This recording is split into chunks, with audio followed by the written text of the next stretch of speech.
Hello. Hello, hello. Welcome. How are you? Welcome, welcome. I see stream elements is still not working for some reason.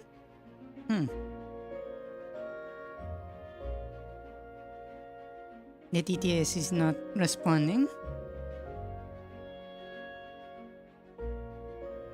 Yeah.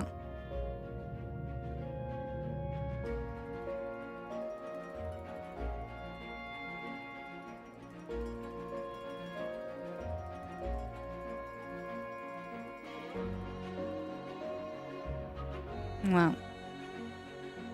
So today I was doing a bit of research for the game. Mainly I was focusing on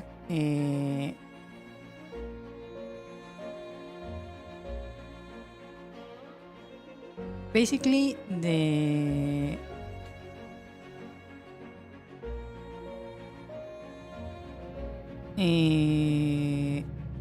weather system and day-night cycle. Yeah.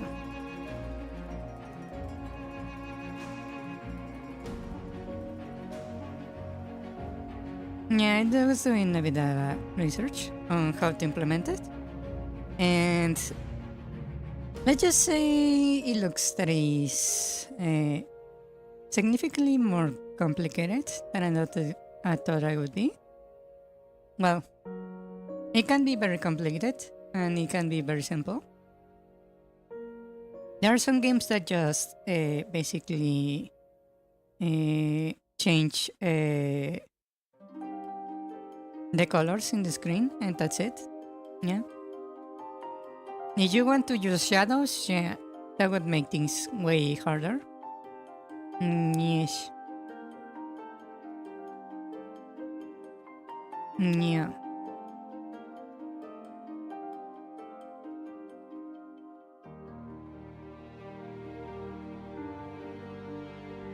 Yeah, it can be as simple or as hard as you want it to be. It could be, for example, merely a recoloring of everything in the screen. Yeah. Or it could be as complicated as adding shadows or even making completely new sprites for each time of the day. Yeah, it depends a lot of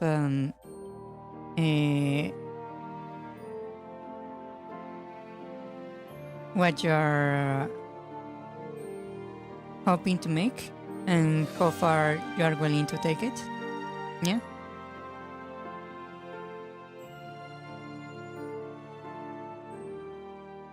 Yes.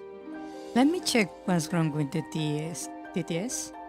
Let me simulate an event. Okay. Please subscribe to the channel. That's working correctly.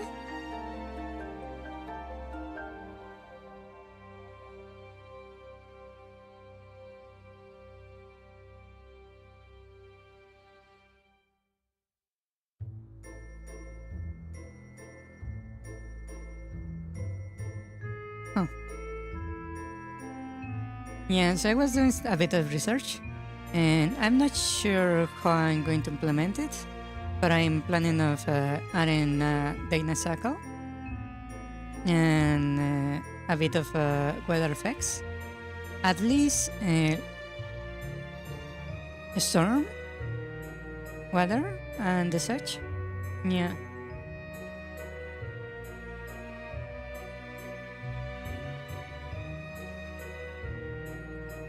I'm not sure if I will do wind. I'm trying to just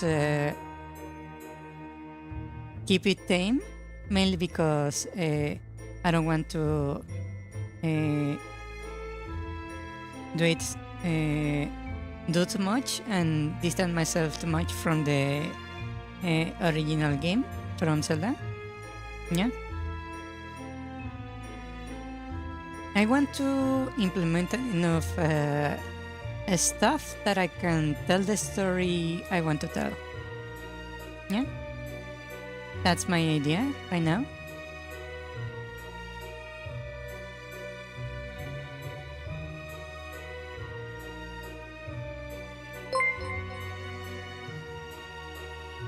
Scientists subscribe to the channel. Okay. So that's how that is working. Let me check this real quick.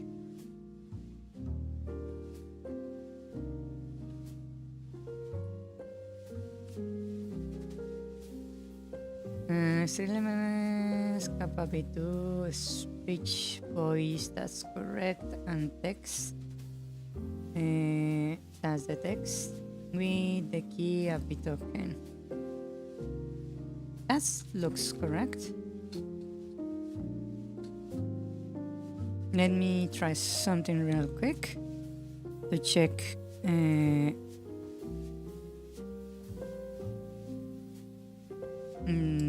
the TTS.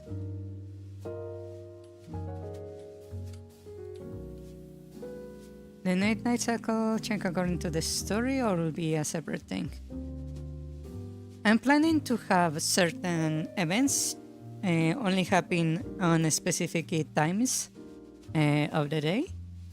Yeah. But also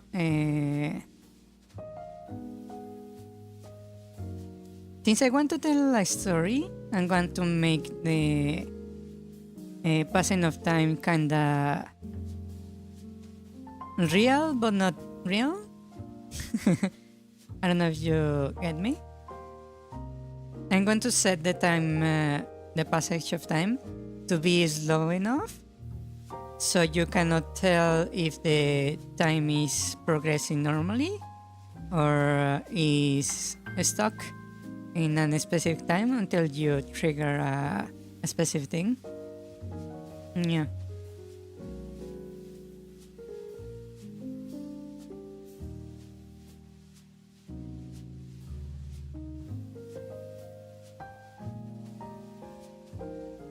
Yeah. I plan to integrate a 24-hour cycle. Yeah. Let's see.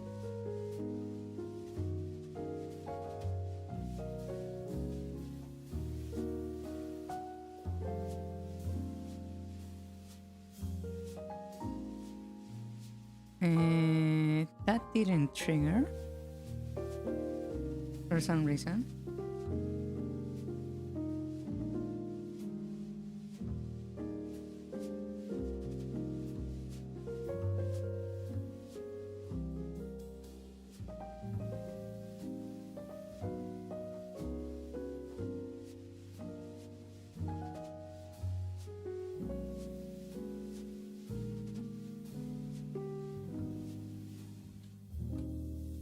Let me add some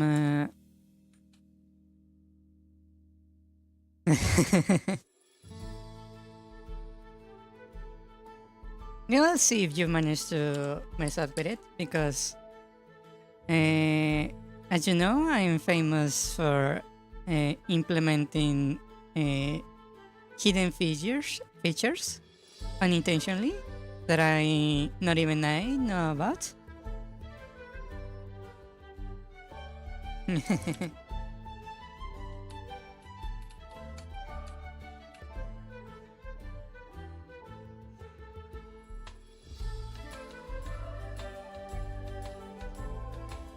Okay, I will add that there to the TTS.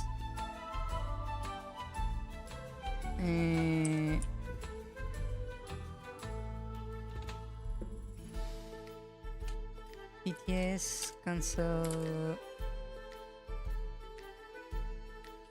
for repeats.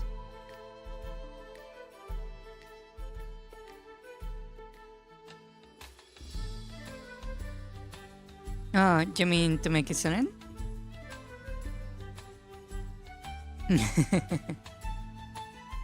I don't know how this system would react. Mainly because, like I said, for some reason I have a tendency of implementing stuff that results on some weird hidden features getting added to the game.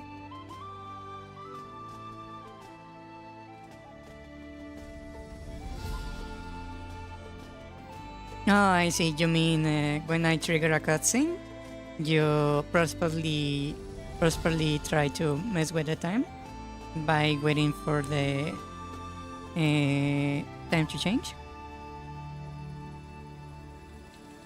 Yeah, I don't know what will happen there. Depending on how I implementing. Prevent words.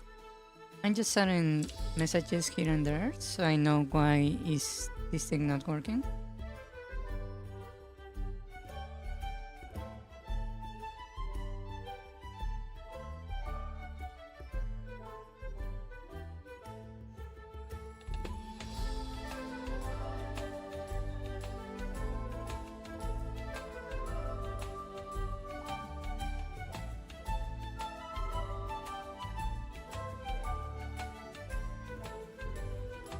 Hmm.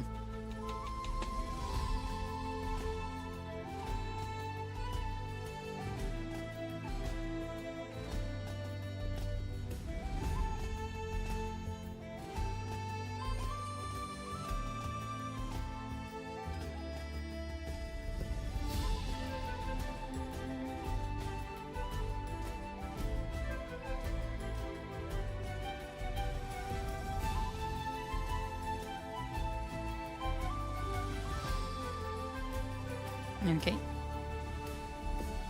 Let me save this. And yeah, in theory it shouldn't break anything, but it might mess up with the time on some stuff. I don't know. It depends on how I implement the night cycle. Yeah.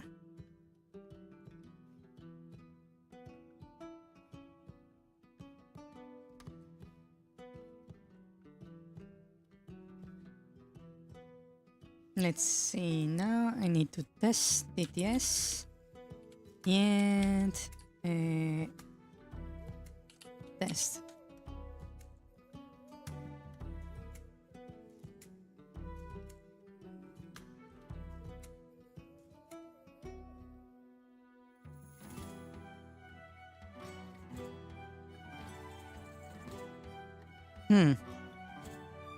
Not supported error. File to load because no support source was found.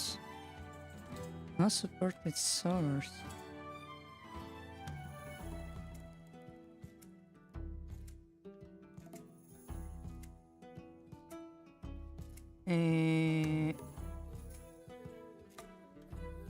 No supported source.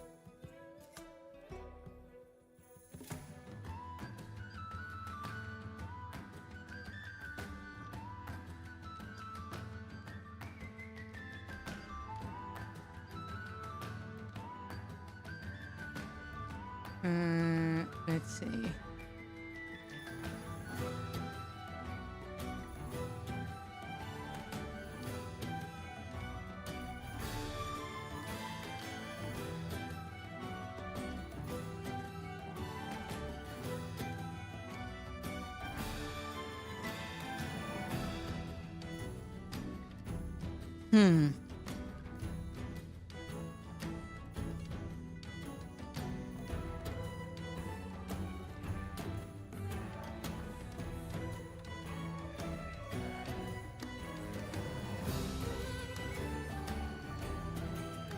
Let me try that again.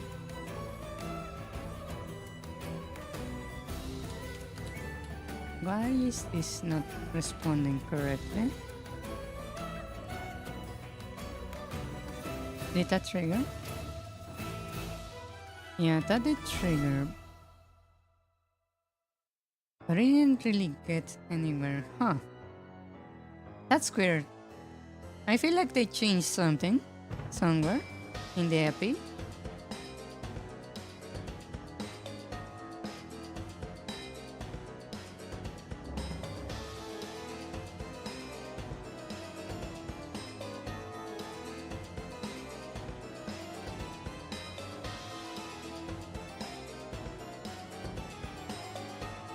Let's see.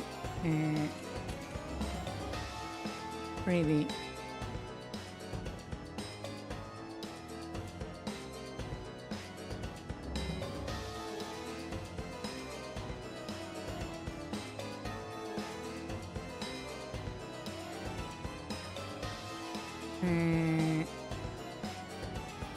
Check for TTS marker.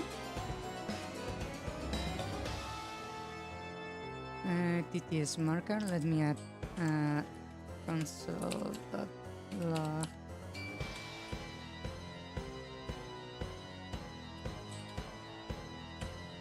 To make sure that is actually triggering. And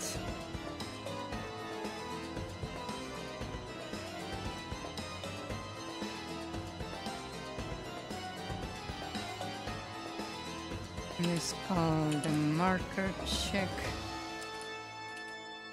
Okay.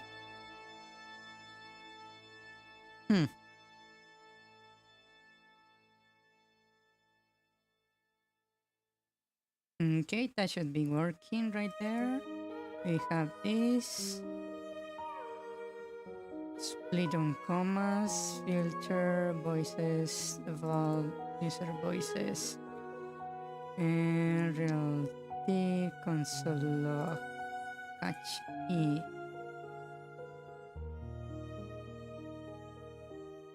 And we are here.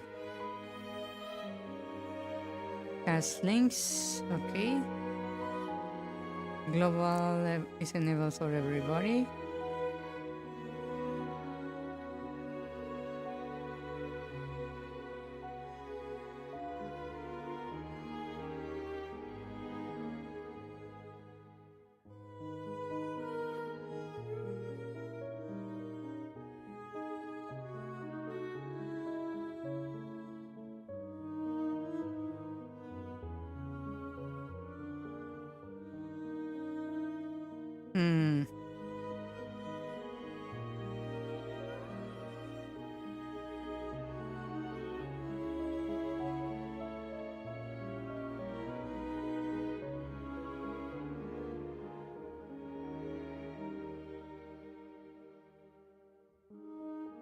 Okay.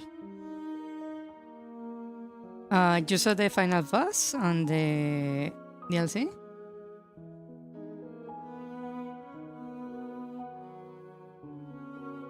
I have the feeling that I'm going to be stuck with a Night Lady for quite a while.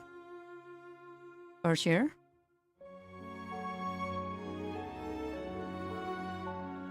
Yeah.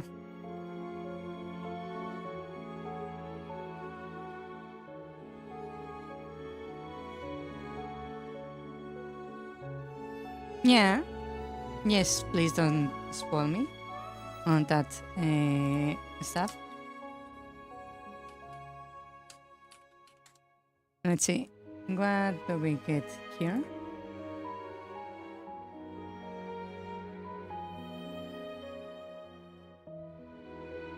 Oh, TTS cancelled for banned words. That's unexpected. Why are you banning my TTS right there?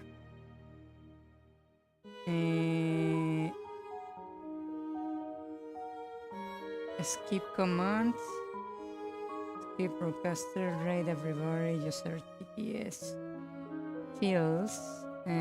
Position. Rate. Ignore repeats. Prefix with username.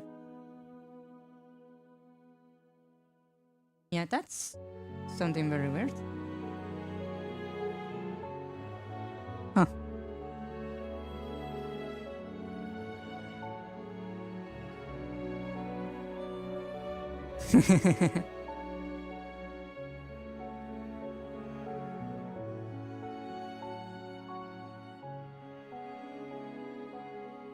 Okay, that one passed for some reason. But it's... but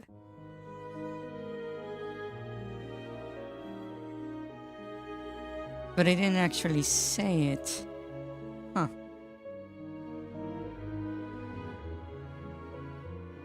The one with test, for some reason, it cancelled it for banned words, which is weird. Okay, console log. Same message.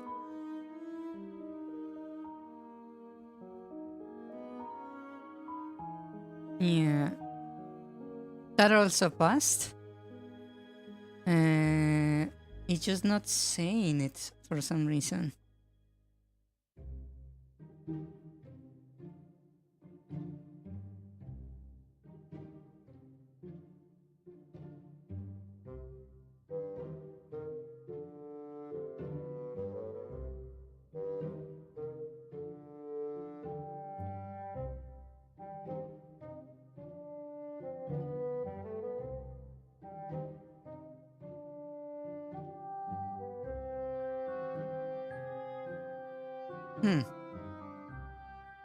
That's very weird. Why is the TTS not behaving? Hello.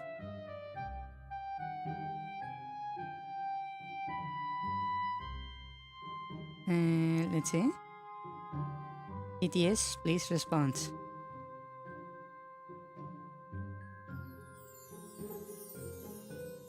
Not supported or no supported source was found. That one passed pretty much all the way.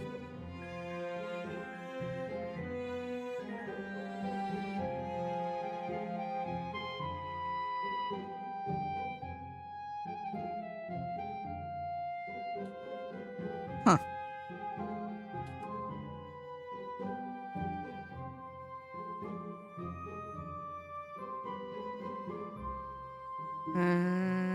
Cross attribute, the bulletin is sustain and update. New audio required as sound MP3.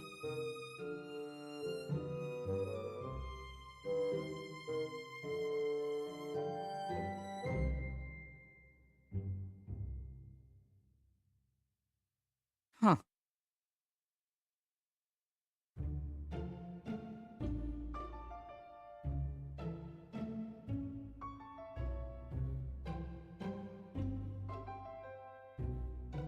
Let me test that once more. Okay, test. And audio test. Let's see what we get there.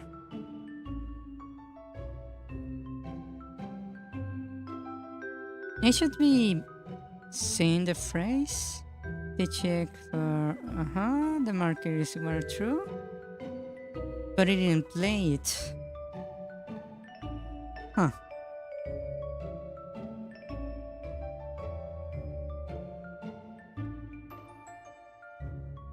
That's really weird.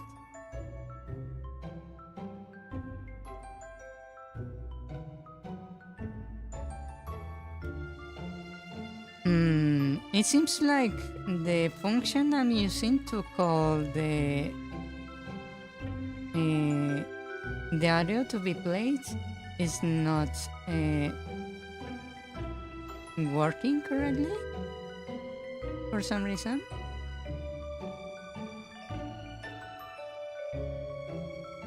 Huh.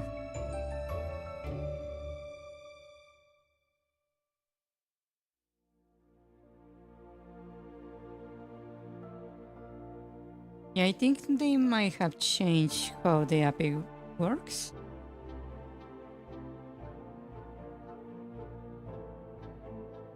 Yeah, the marker here is... Let me set something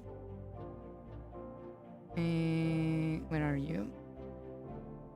I want the freebie, please. Freebie.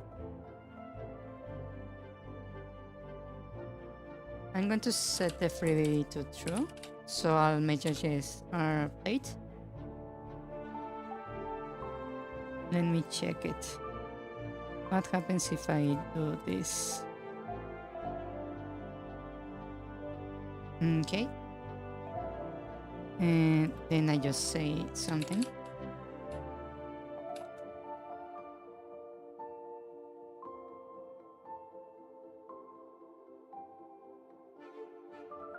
Yeah, I felt a lot because no source supporter was found. Yeah, it's when I try to play the audio that things break.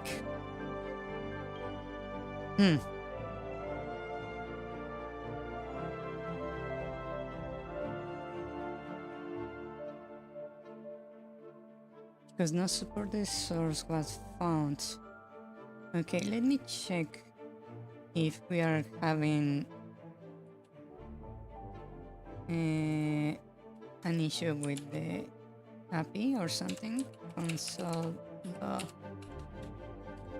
Show me the URL. What kind of URL are we using here?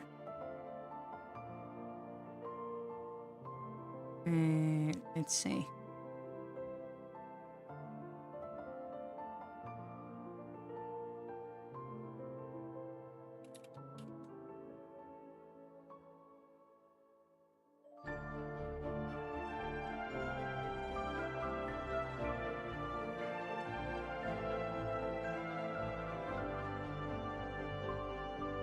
API streamless capas speech boy text. Let me try this.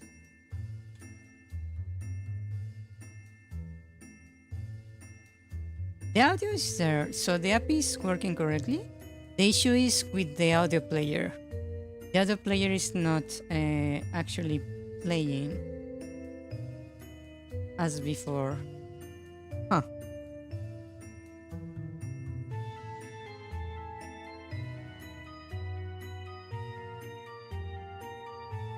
I see. Okay. Yeah. Play audio.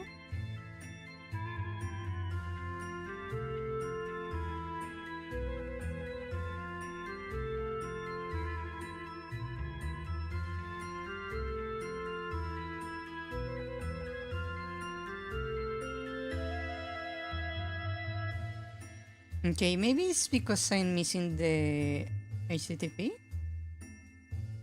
Is that the issue?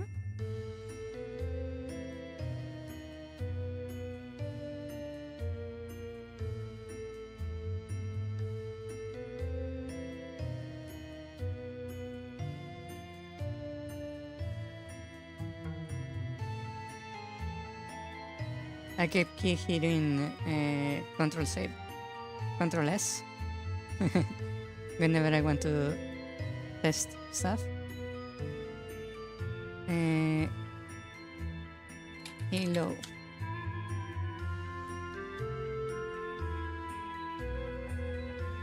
Let's see. Come on. Hello. Ah, that worked, didn't it? Did that work? Yes, nice. Fixed. Yes.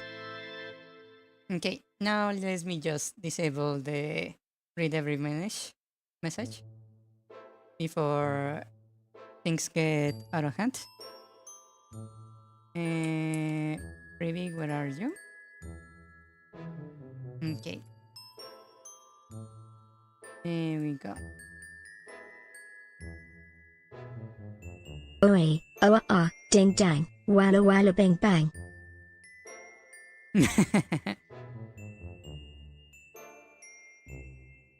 There we go. Now it's working.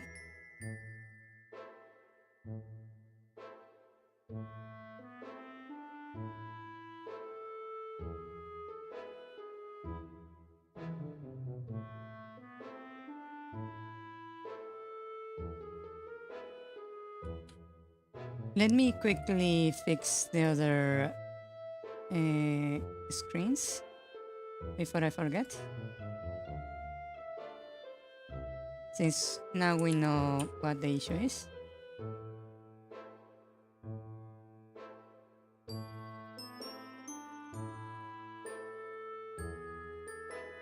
Okay.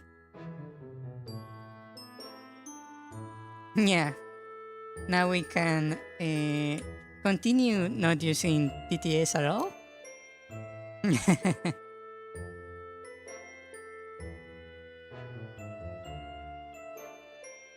Yes, indeed.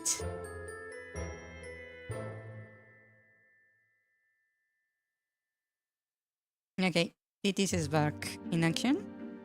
Lovely. Let me get my cat out of the room because being annoying. I'll be right back. 1 second. 1 second. Be right back.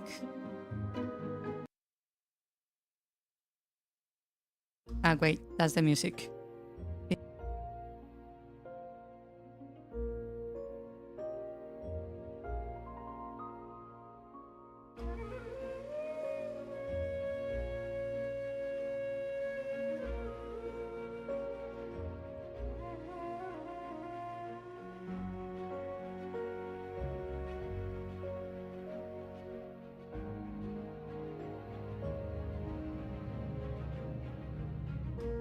Okay.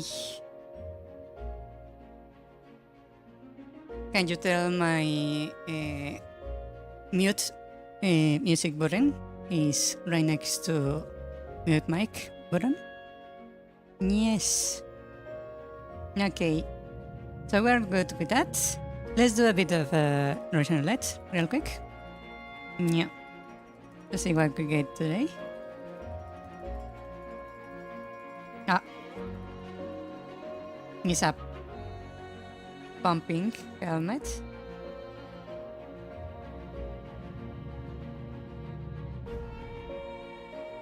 For some reason. Yes.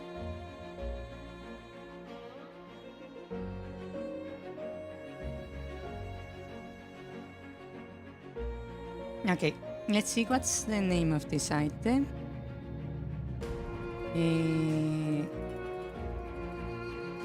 In the assets.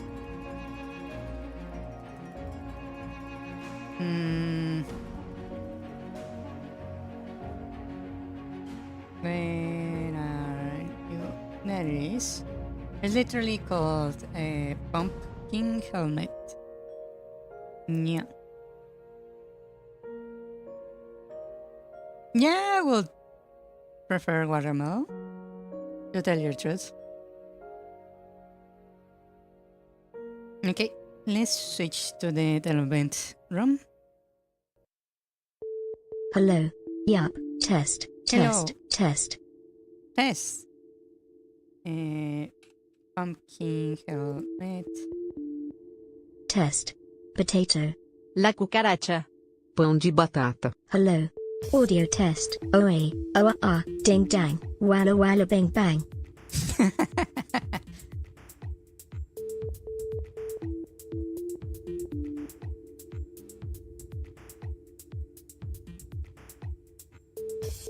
Yeah. Now we have to suffer with that. Now. Yes. What have you done, indeed? This is broken. Let me go over here.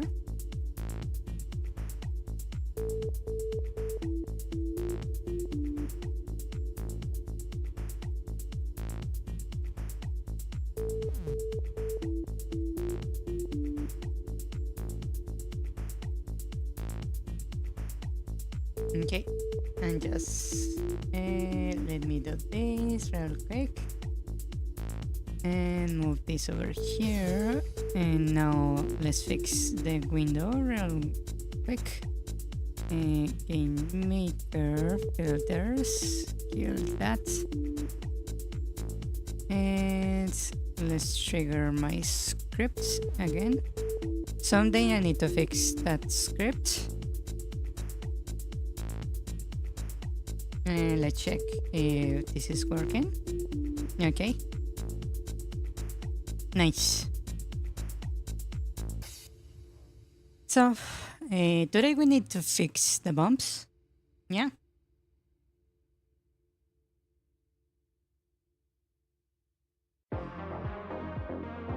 Hold on a second. Does this? Maybe I don't. No, I'm not supposed to clip it to myself.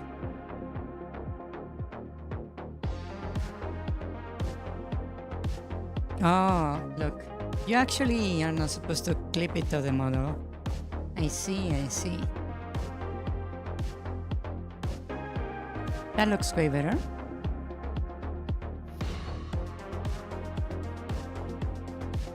Way better, indeed.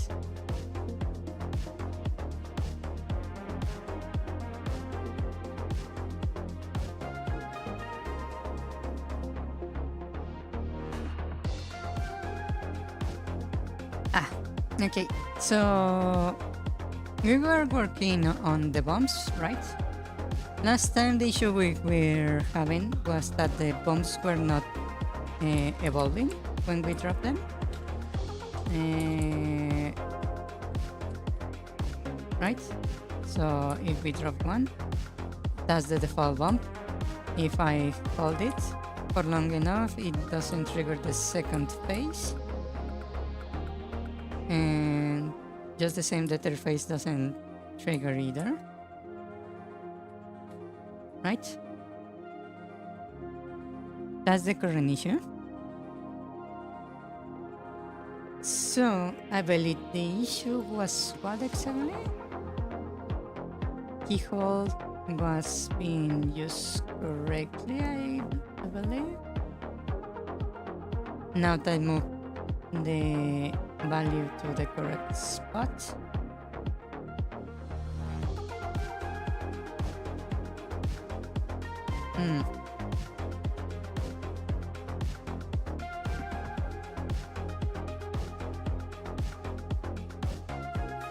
All right, I changed the structure of this item, right? So this is no longer necessary.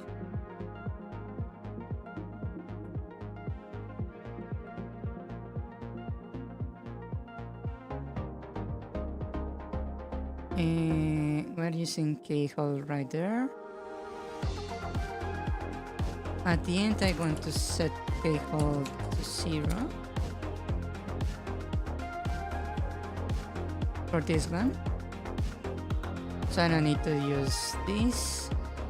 Item rel is being used there, so I don't really need this piece of code anymore.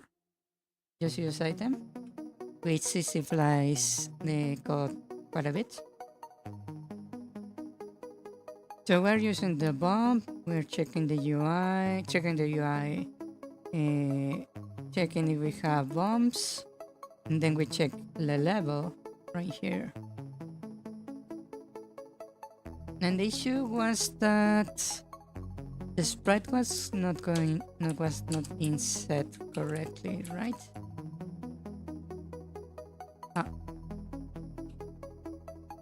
Now it's not working. Lovely. Alright, because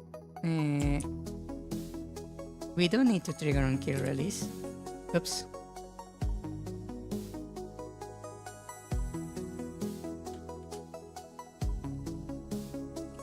Okay, that's the default, right?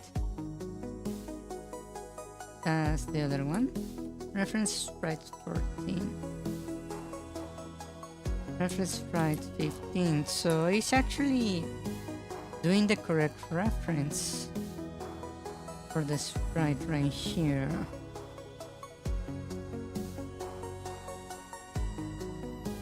So I am getting the correct sprite here, but for some reason it's not getting applied.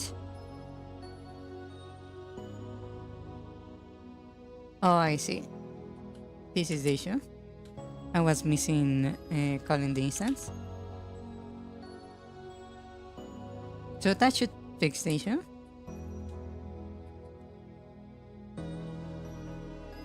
So that's the default, right? If I hold like that, that's the second version. That takes longer to explode. Then if I hold for 150, that's the longest version.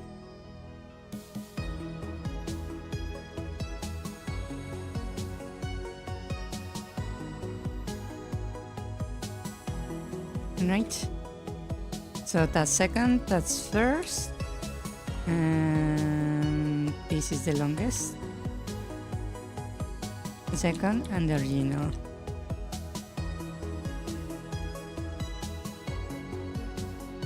Nice. Now the bombs are working correctly.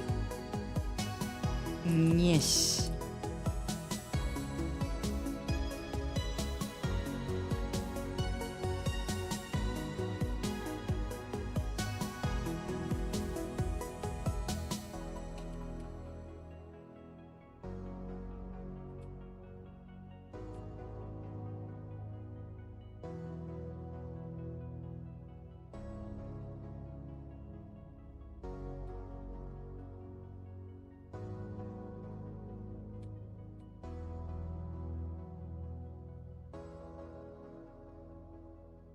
Ouch.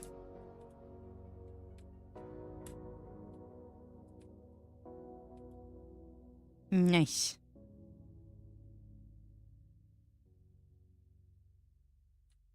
Yeah, I'm going to need to add some kind of feedback for that too. Yes, indeed.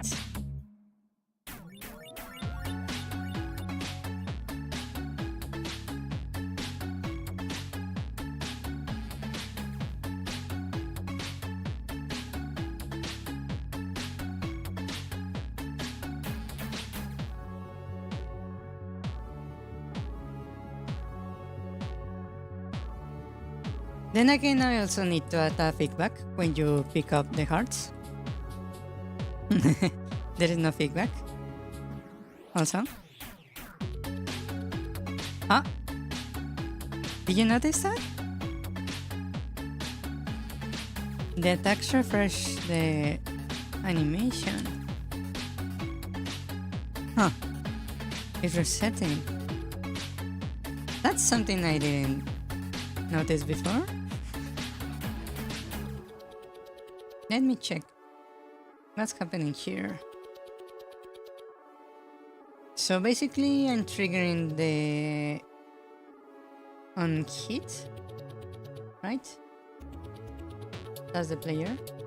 I'm looking for the pump, right? State falling down, fail, knock frames, state falling. An animation ends. We trigger the explosion.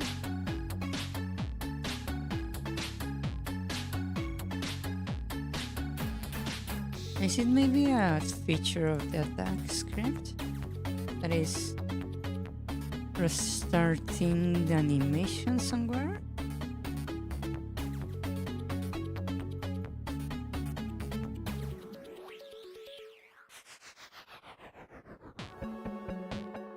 Yeah, right here.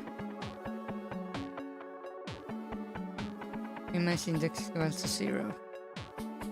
So I'm resetting the animation right there.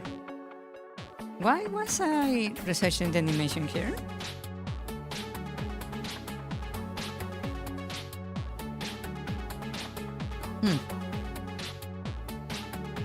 Let me comment that line. Let's see if that fixes the issue.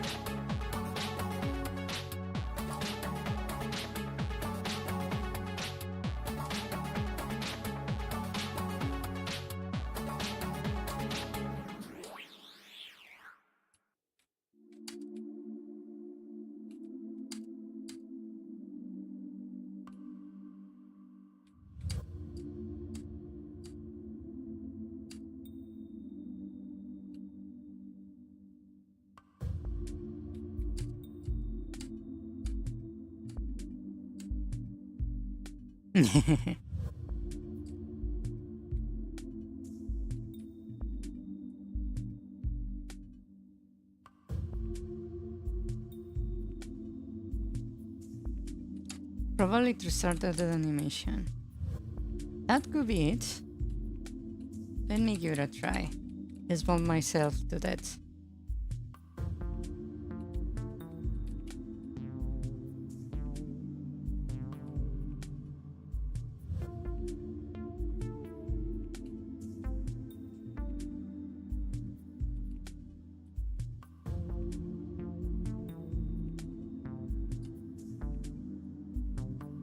It seems to be working correctly.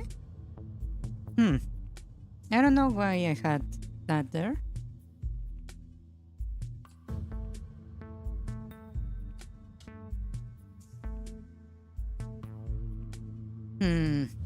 But then again, we have seen a lot of mysterious code that I'm like, why the F did I write that?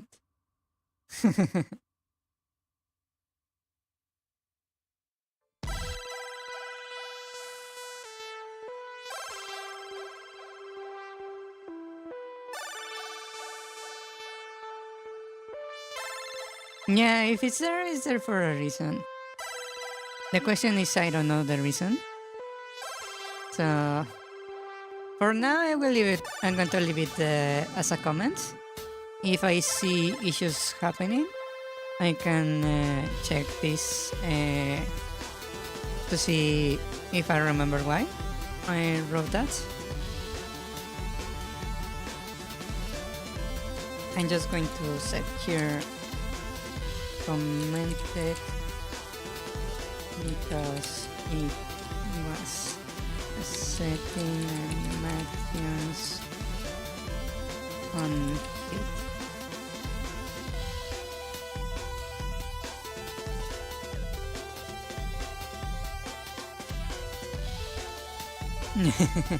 Yeah, then I will add a comment to tell myself, hey, you added this because of that.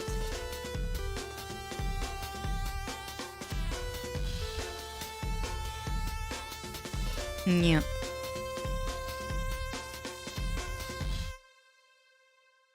There was one thing that I was thinking about that maybe it might work or it might not work.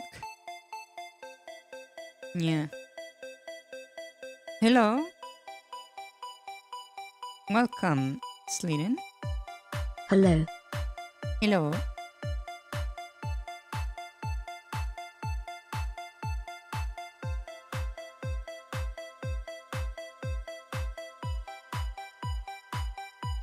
Okay, so there was this one thing I wanted to experiment with. So bear with me when I do a little experiment. So I noticed that basically the language of GameMaker is not hard typed. So I was thinking there is a chance I can do. Let me add a. Perfect. Let's call this test objects. Let me create an object here. Let's call this test parent.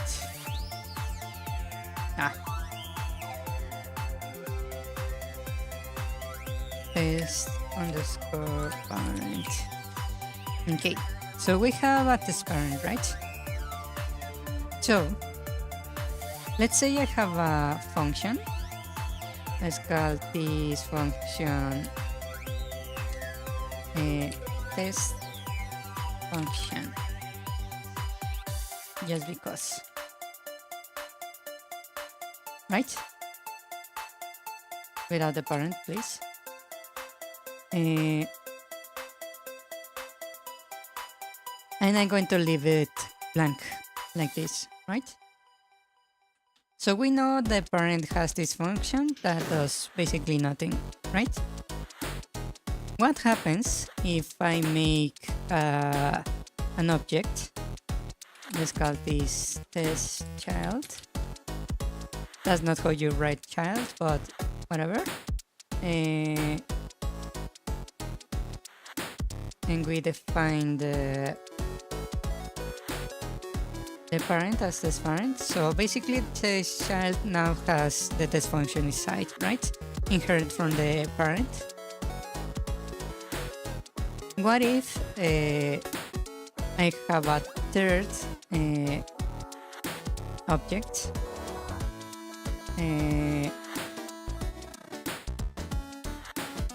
Basically on the step.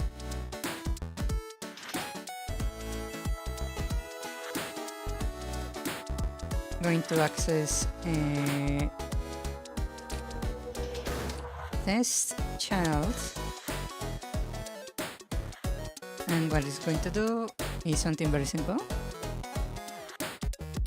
I'm just going to call test function, right? Something very simple. I'm just calling the function. So in the parent, what I'm going to do is just say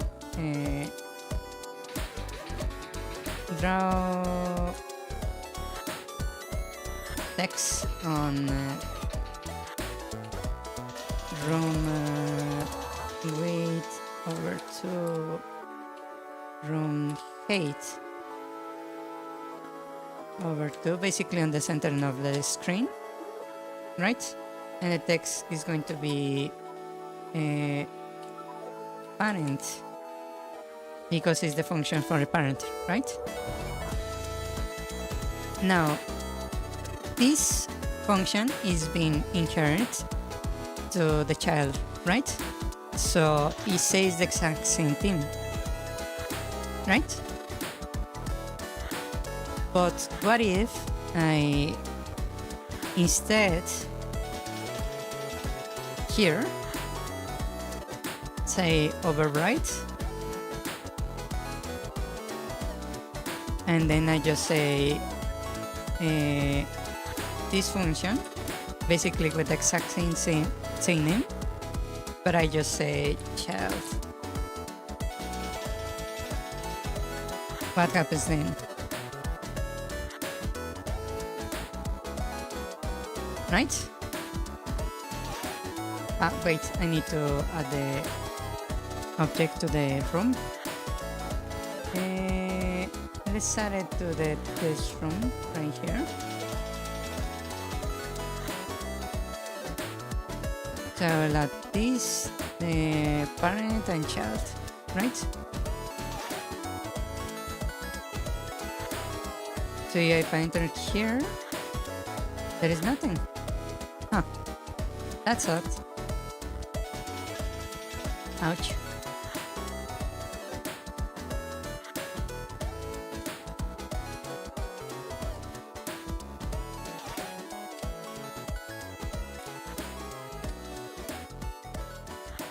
Huh. It should be showing. Oh, wait. I know what I did wrong. That's because this shouldn't be on the create. Well, actually, this should be in the create. In both sides. Over here should be on the draw, right? Draw UI. And this is where you call this. Because it's a draw function, right? There is. It says child. So basically, I can call a function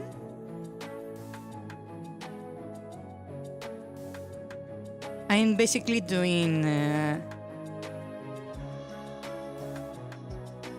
overwrite, right? Of functions.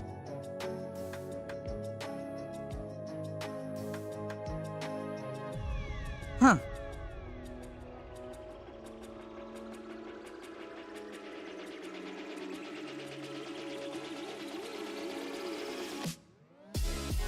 Now, what happens if I, instead of doing this, let me copy this code and let me delete this event.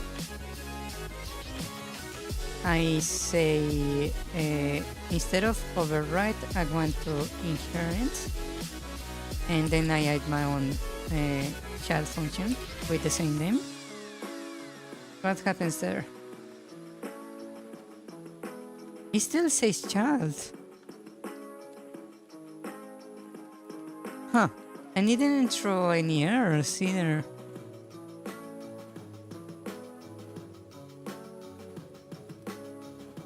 That's interesting. And then if I delete this and try again, and that's parent. Oh.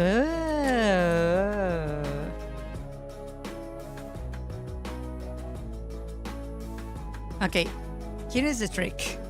How about I do this? We have the function for the child and the function for the parent, right? How about if I run both?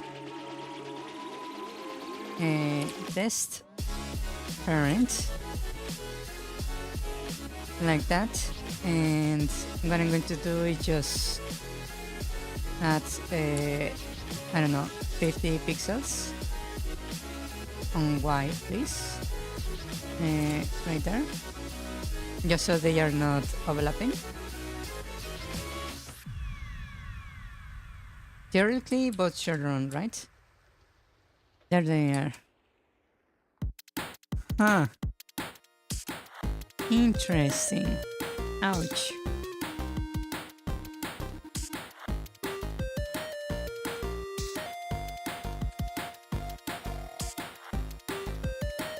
So both of them are executing at the same time. Okay, that means I can basically rewrite the entire game with a completely different structure. That might be more efficient this way.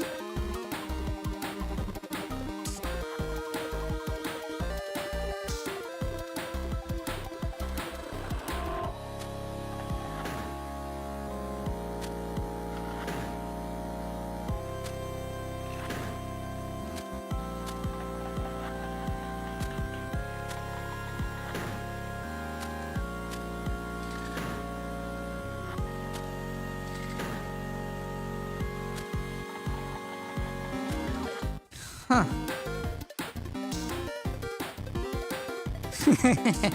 Yeah.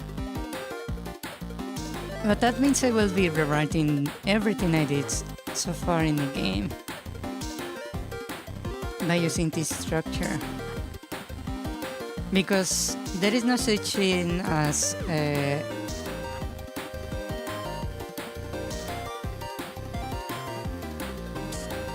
overrides in Game Maker, I believe. But this way of override actually works. Huh.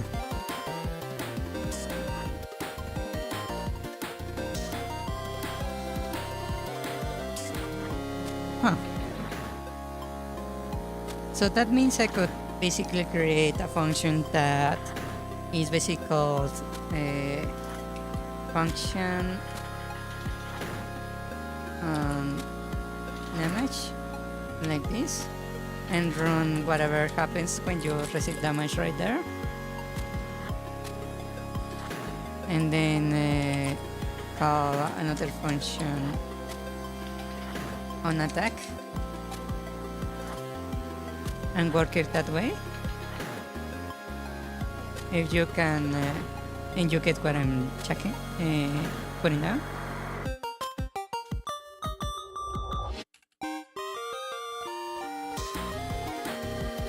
On hit.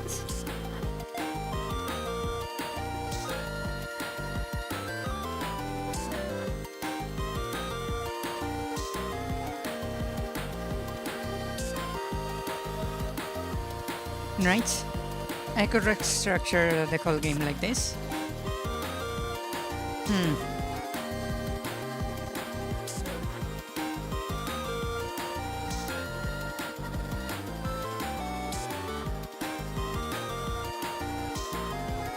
Yeah. That could rework completely everything.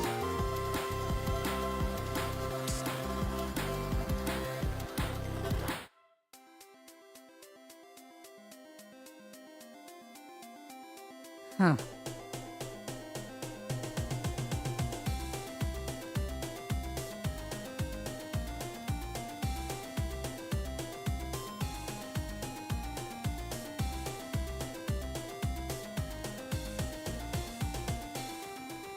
Yeah, that could completely change everything.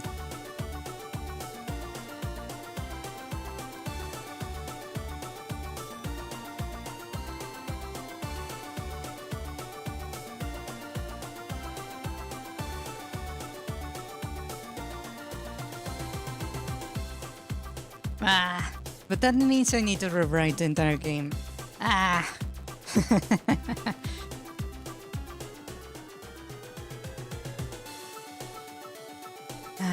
What to do? But that would make things so much easier also.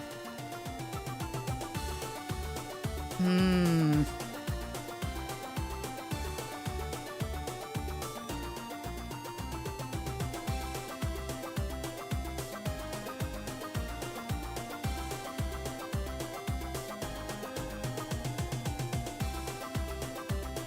Hmm. Yeah, I'm the one doing all the work. That's it in truth. Okay, first let me go to my notes right here. And what I'm going to do is something very simple. I'm going to mark that we finished with the bombs.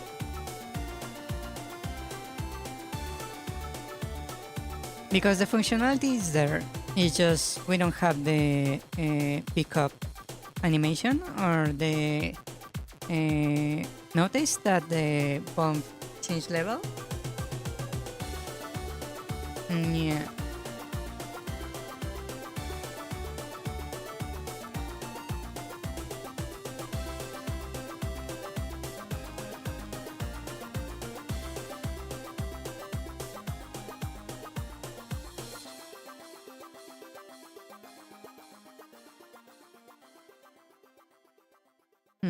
Let me just show you what I got right here.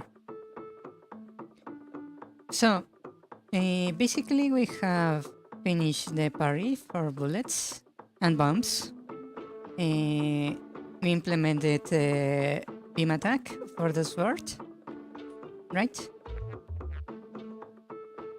We fixed the bug for the bombs when they are on whatever you call it, in a hole. We fixed the pathfinding to stop and pause. We made the fuse animation, and we changed the duration of the bombs based on holding the button, right? So the next stuff we can do is make the passive item and pulse items out of reach to you.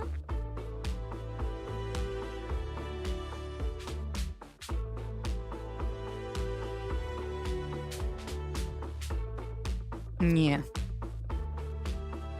And we need to decide what the item is going to be. And then we need to make their the different kind of doors. Yeah.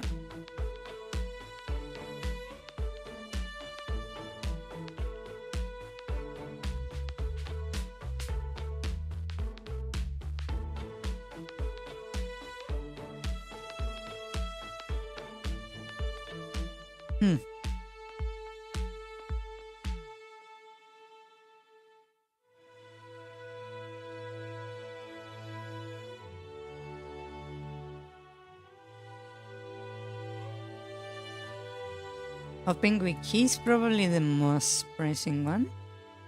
The puzzles we can ignore for this dungeon. The gauntlet is probably one that we need to implement.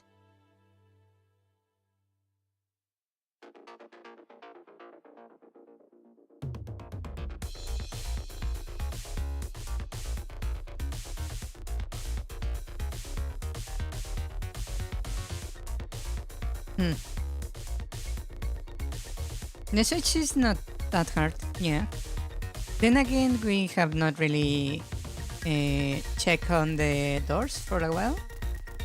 Okay, now that I know I can actually do something like this, things might get a bit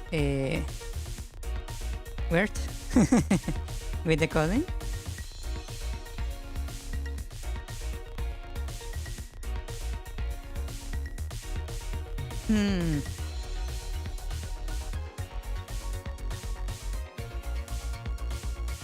Step on our mouse, normal input, global, right middle down press. I don't know what these globals are. That's another thing I need to research. Key down, key pressed. Oh, you can actually separate everything into different stuff. Huh. Collision with objects. Droppers, drops, enemies, archers, projectiles. Intersect boundary. Use, start game end, room start, animation date. But ended, user event, crosscut message. Okay, that's new.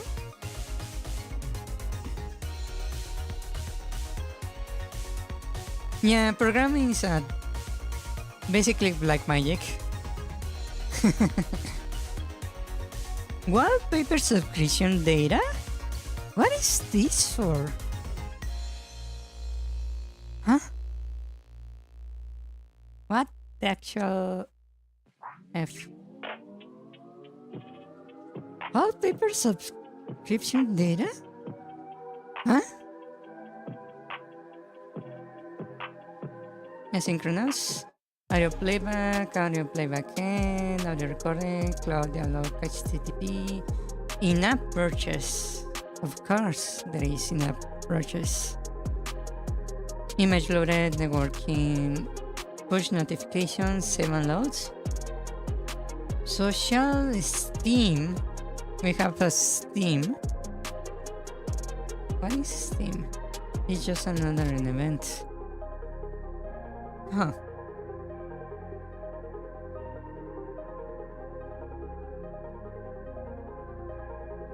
But wallpaper subscription data, that's incredibly specific, I must say.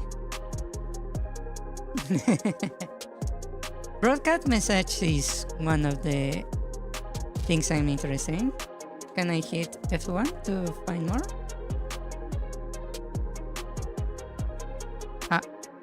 I think I might have triggered something. Hello, Game Maker? Are you alive? There we go. Broadcast.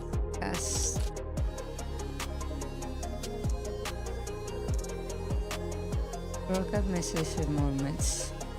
Broadcast messages, both sequences and spread can derive broadcast messaging points along their length. Message simply strings added to specific frames and emission in timeline.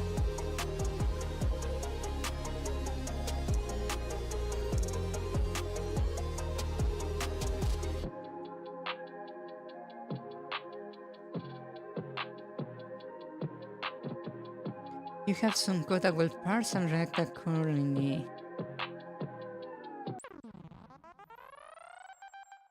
Sequence events and movements for more information.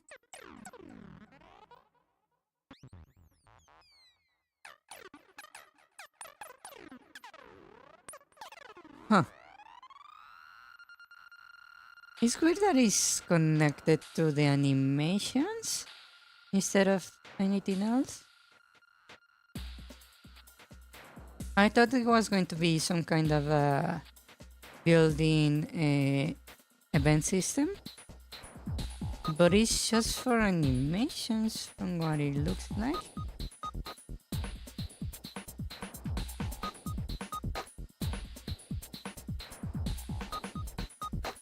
Broadcast strings, or you might instantly send a message received in timeline. Remote position bar, the camera function is scripted function with no parameters. Huh. What is this for?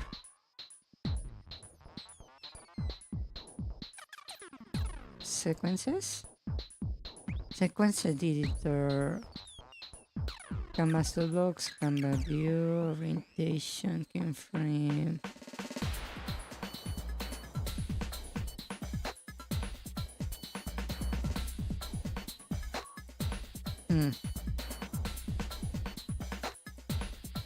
So basically this allows you to make animation. No, it's not the wallpaper thing. It's the broadcast message that was above it. Sequence functions is basically an animation editor.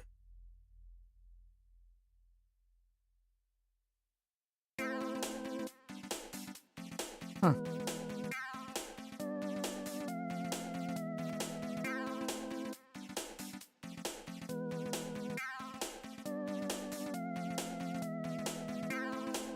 Yeah, it's basically an animation editor. Huh. I don't know what for as editors. Editors organization, ambient particle systems from sequence sounds, bright timelines, images. What is timelines?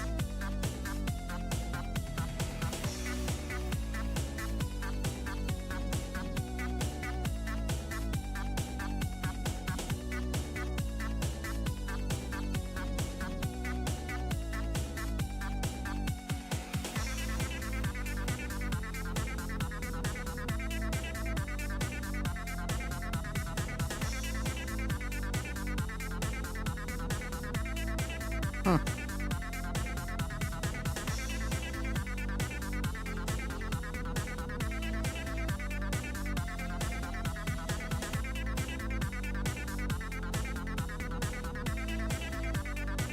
And then set a motion, opacity, then you can design blah blah blah blah. Visible, create movements, description, name of movement. Template permits you use blah blah blah. Add, edit, duplicate, merge, remove. Huh. Okay, it's basically you can create patterns with the timeline. This might be actually useful to make a boss battle. To set the boss to have a specific pattern. This could be useful.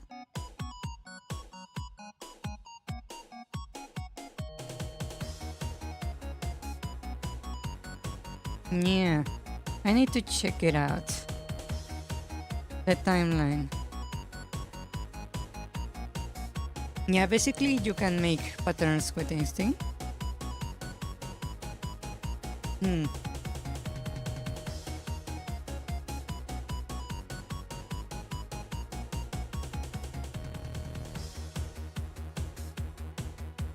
Yeah. Huh. Interesting. Okay, so what was I supposed to do? How about we make the passive item that pulls items to you? We still don't have decided the appearance, but the passive item and its function, I believe I actually can make it work.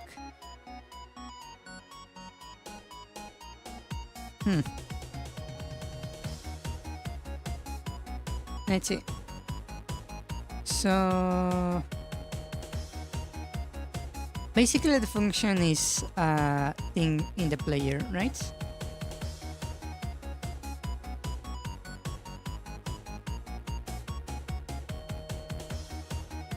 It's not a usable item because if it's a passive, right?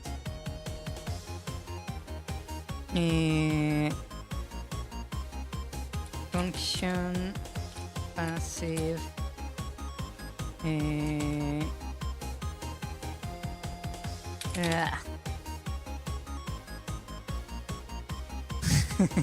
I don't know what to call it.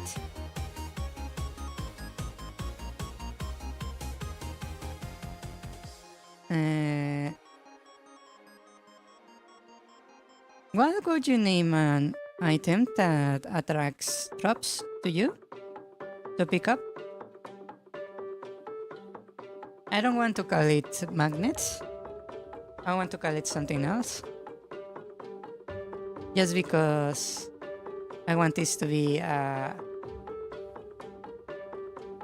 fantasy-based game. Attractors.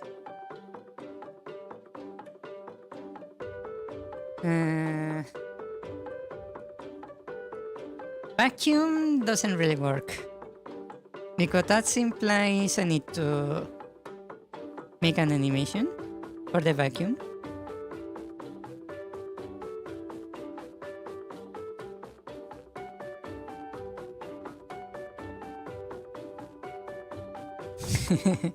You think he neither? What would you call this?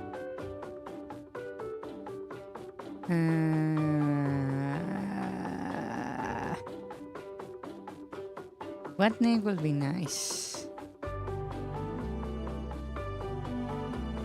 Telekinesis? Well, hello, Pat. Telekinesis. It sounds correct in paper, but then the players are going to start asking why can they not use the telekinesis for other stuff. So I need to be careful. With what the item implies with the name, right? It needs to be a passive, right? Something you have no control over, but it still performs its function, right?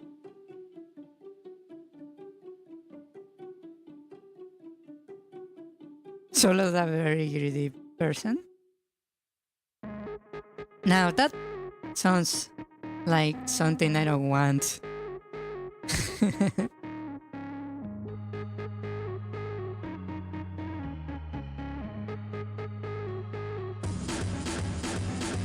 Telekinesis is closer to what we want. Suction stone. It kinda works, it kinda doesn't.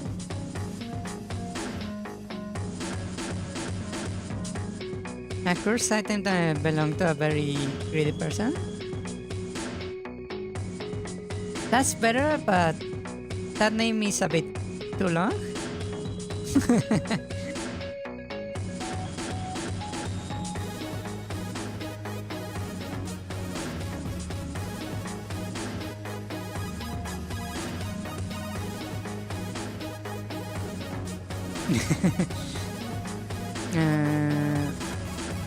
What would be nice? What name would be nice? We could just give it a random name. It doesn't actually need to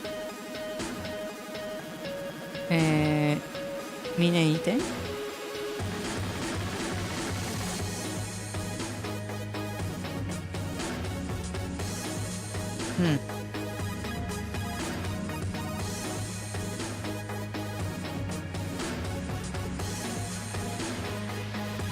Great amulets. Now that sounds better, for sure.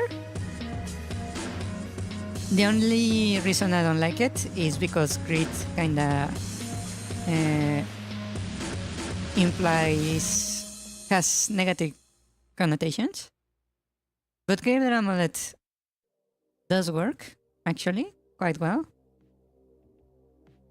A Spellbound Pendant. Yeah, that could work. It just doesn't really tell the function very well. But we could add in the description, maybe.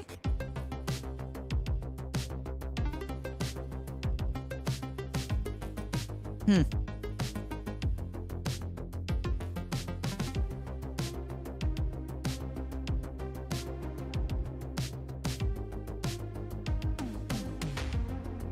Okay. Collector's amulet. Now that looks nicer. Yeah. Collector's amulet. Yeah. Now we're getting somewhere. Collector's amulet.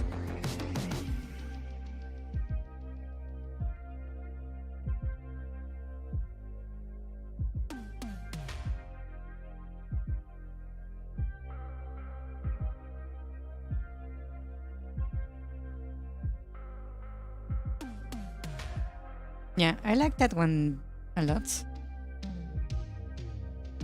Just maybe collector not quite correct. Maybe something like foragers amulet?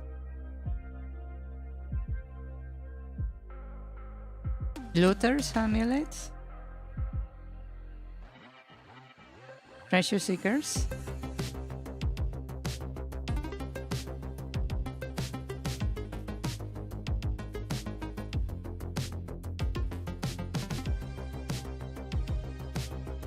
Fortune amulet? But then that sounds like it has to do with money instead. What would be a good name? Collector's amulet is very close.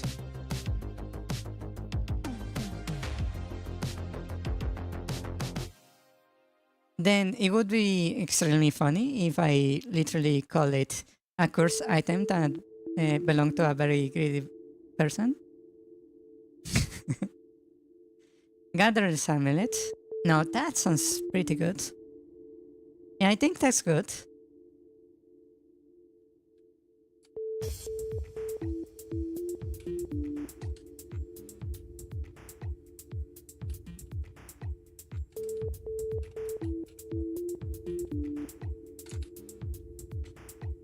Let's call it that. Let me change this gibberish. Gather. Gatherers.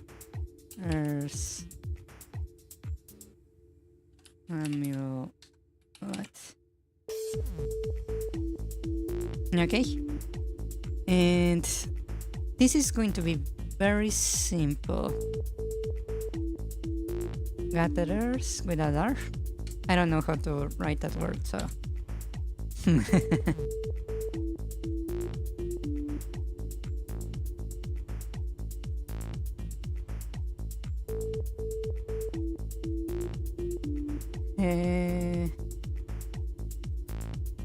It's going to be very simple. I believe I already have a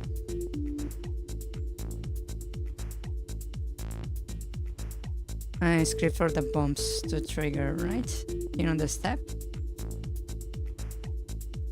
Each corner block, collision with new parent, create destroyed. That's for the bomb. Let me check the money. Need them stuck was the name of the function.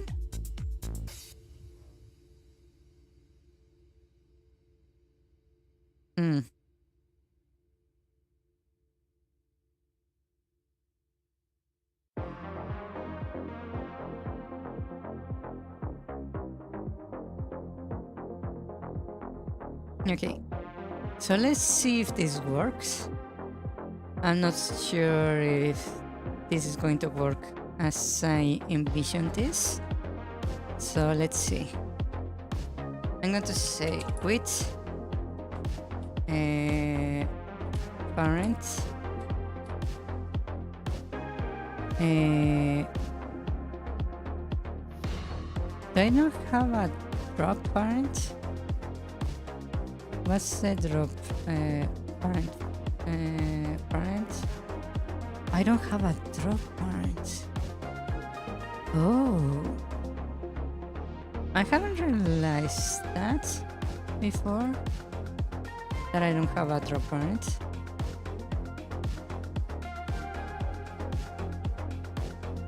Oops. Okay, I suppose I'm going to make one right now. Object underscore drop parent. Okay. Now that we have that, let me add the children real quick.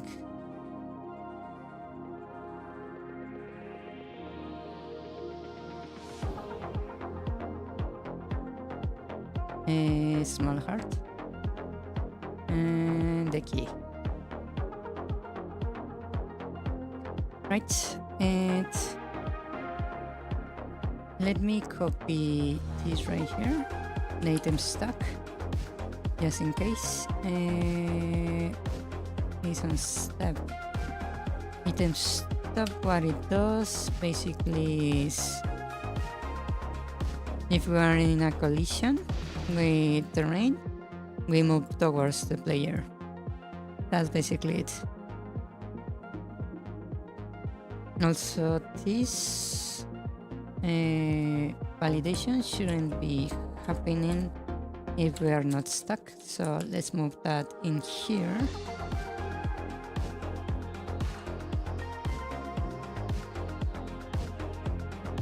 Right.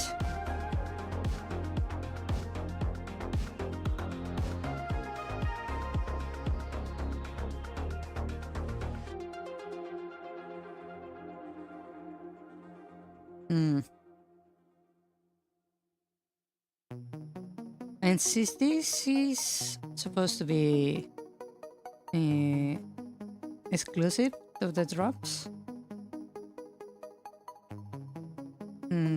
should I move this code all the way over here?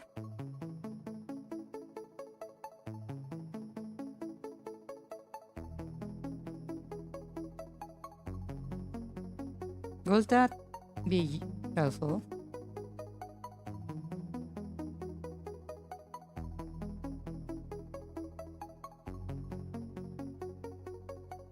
I think it probably will, so instead of having this function here, let me just drop it over here. Let's add it on the create. Just have the item stack.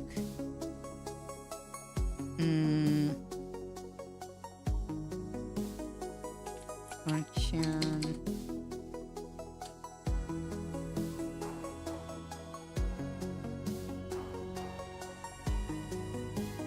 New item. New player. Let's use this right there.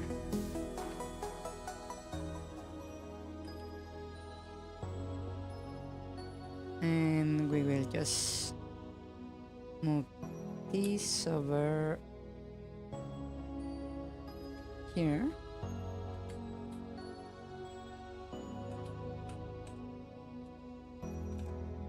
Just to separate the functionality from the condition check.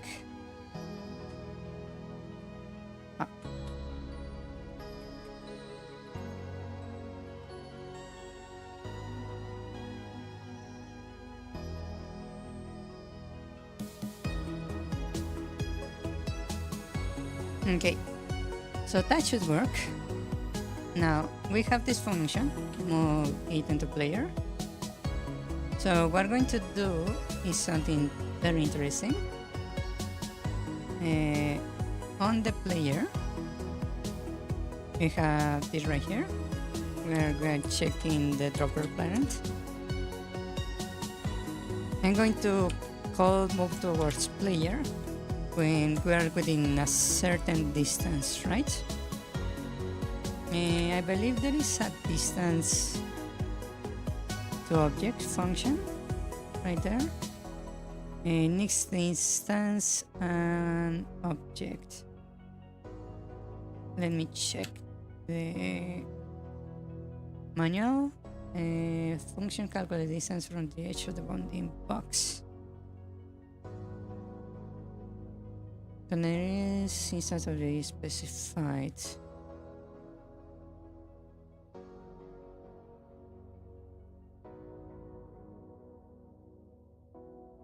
Distance to object range.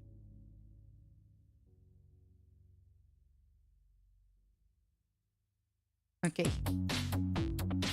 Yes, we are checking with manual.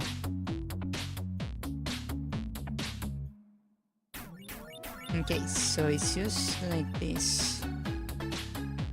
We check the distance to object. We're indeed checking against the player. Object player, bigger internal range. What range that is, we don't know yet. We could say 64 pixels. And if that's correct, then we call multiplayer.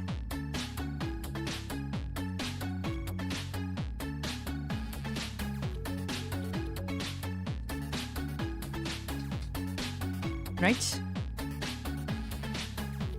In theory, that should work. In theory. Now let's just call this wherever. I'll just put it here for the passive.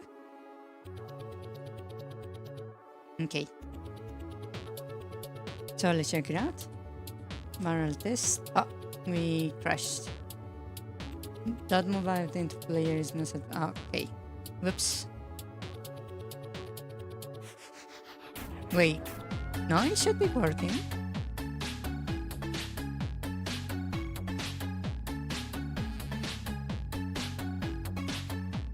Huh.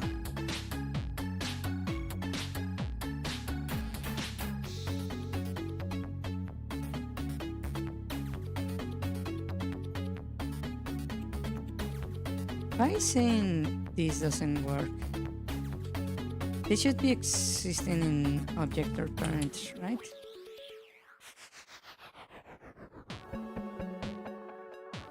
Oh, I see. Okay. It was a typo. Let's check it out. Okay. So we are here in the game. Ah! Item stock not set preferred. Okay. Whoops, I forgot to remove this stuff right here. So I'm just going to delete this event. Okay. And let's check the other one. Yeah, I need to delete this event also. Okay, that's working correctly. And we delete this one right there. That's already done. This one also needs to get deleted. Okay. Let's try again. Oh, that looks very nice actually. A little bit not quite correct.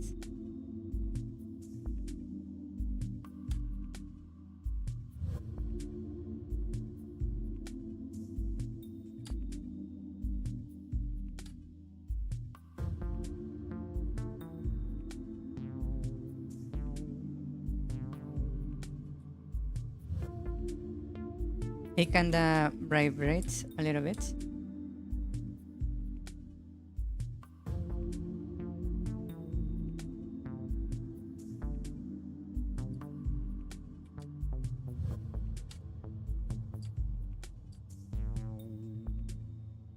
Ouch. Ah. No set from reading object be hard. Okay, I forgot to do the thing over here.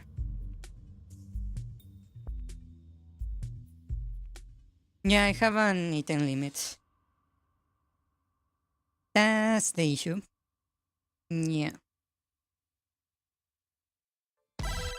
Let's see. Let me close this once. And this one also. Let's see. I need to check for the limits, sadly.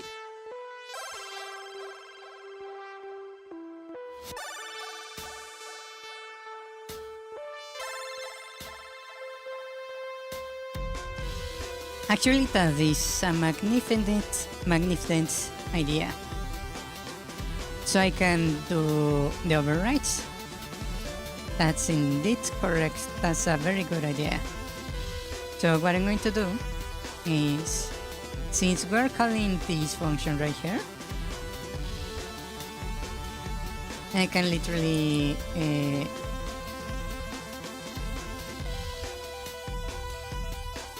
overwrite interact better. So we have the function right here, and I'm just going to check the limits. If objects actually, rather than doing something like this and adding the limit within the function, I can do it the other way around. Hold on a second. I can go to the parents. Where are you? Generic drop parents. So we are here, right there. I can just put it somewhere else. Check item limits.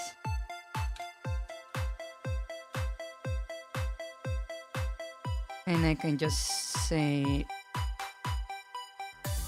if object player. Actually, I don't need to set anything here. I can just say that it exists, and let's just return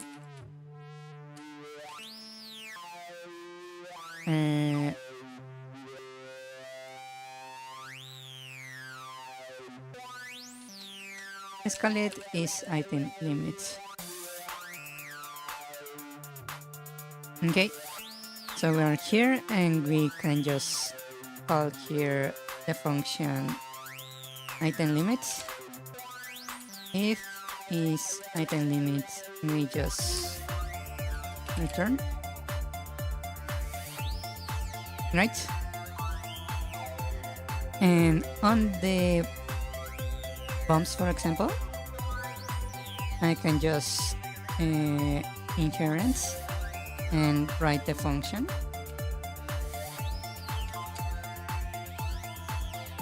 And what I'm going to do is just return. Bacacão subscreveu the channel. Welcome, Makakun. Thank you for the subscription. We're going to return objects player dot bumps. We are going to check if it's equal or greater than object player dot max bumps, like that.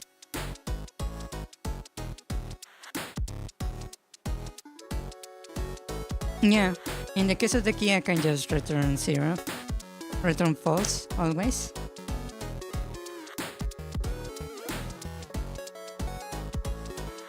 If this is working correctly, if I go over to our test, the bombs get attracted until I'm full, and then they stop moving.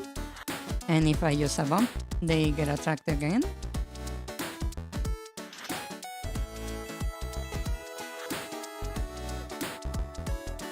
Right?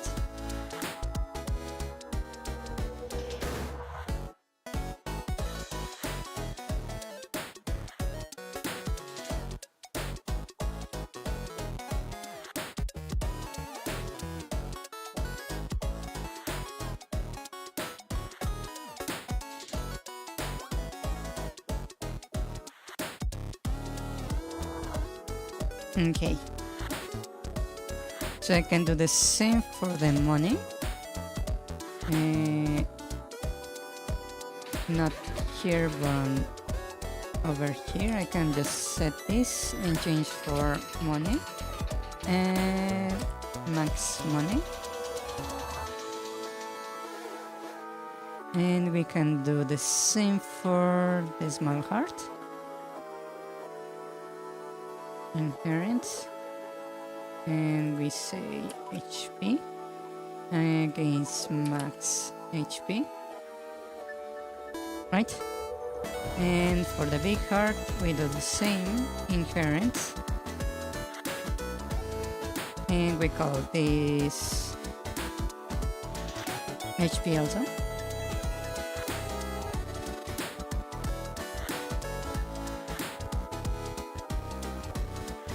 And that should fix all the issues. Right? Once we get max, it stops attracting the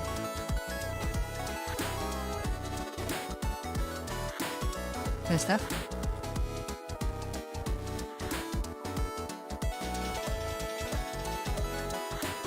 The limit for money is 99, so once we get to 99, the money stops moving.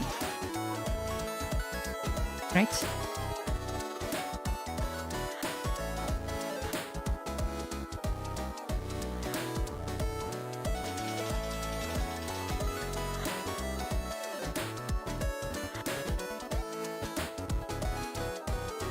Nice. Nice.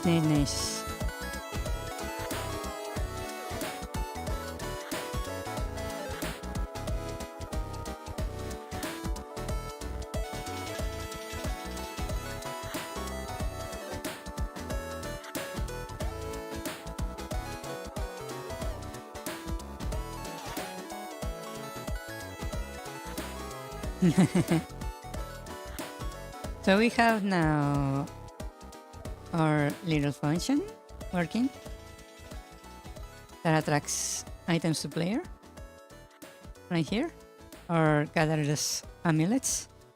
Now it's working. Nice.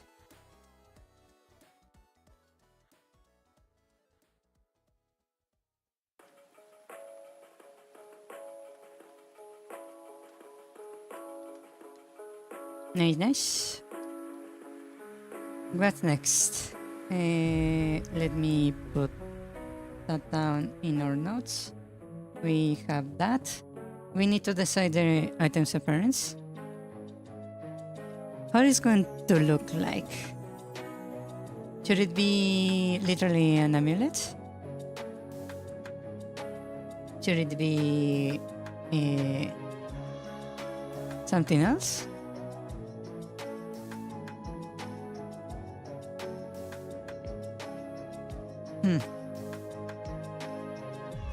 Should it be a ring? Should it be a pendant? Maybe we could just make it an amulet. Let's see. What does an amulet look like? Amulet.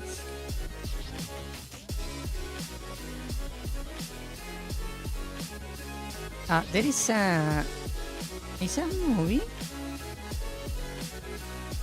It's a book series.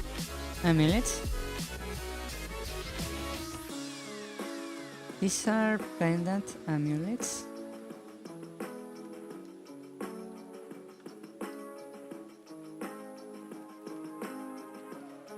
That looks quite nice.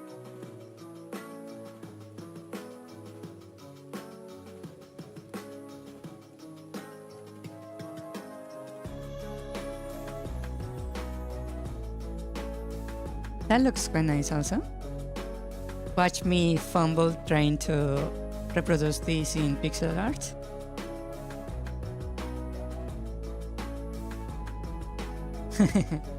They actually look a bit like potions, these ones.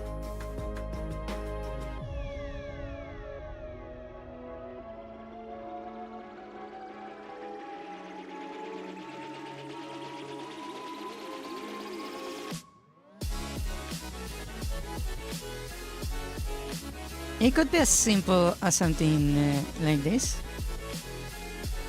Yeah.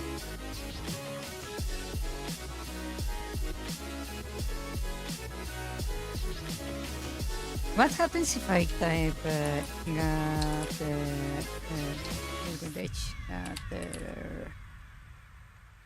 amulet? Oh, it's a card. Unstable amulets. Travelers amulets. Amulet of Igor. Quicksilver amulets.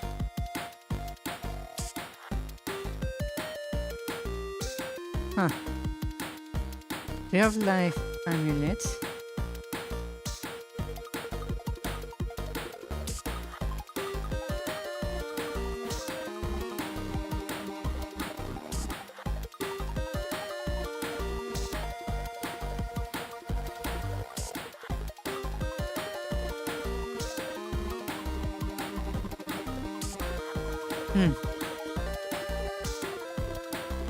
Yeah, something made of a stone would be kinda on point, right? But then again, something made of wood would also make sense. Because it's a gatherer's amulet.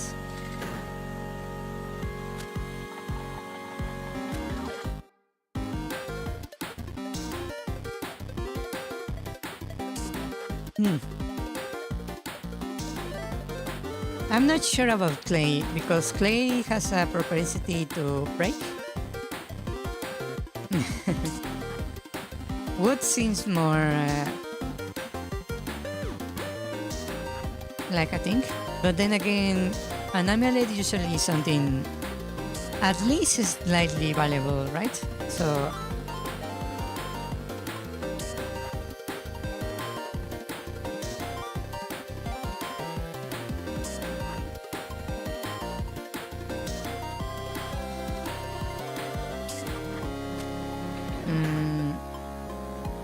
how about if we rename this to leaf amulets? How about something like this? That looks pretty nice, actually.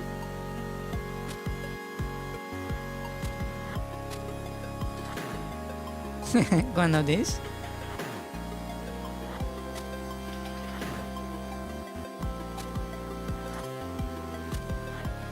I was thinking more along these lines.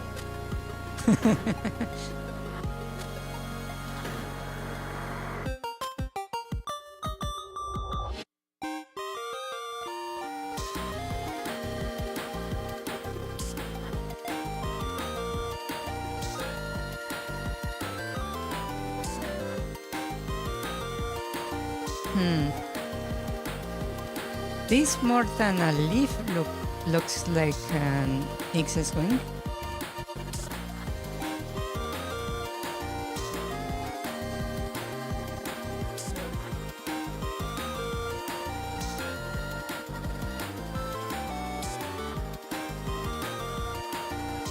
Yeah, I suppose something like this would be more in line to what I was thinking about.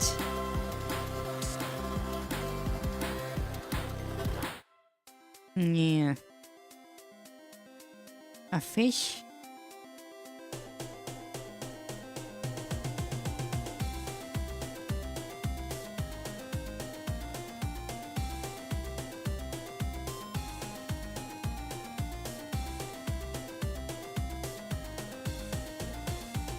A fish?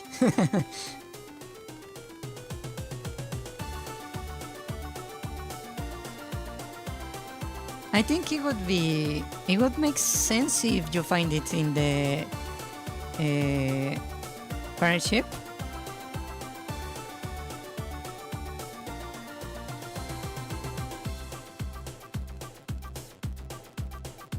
Right?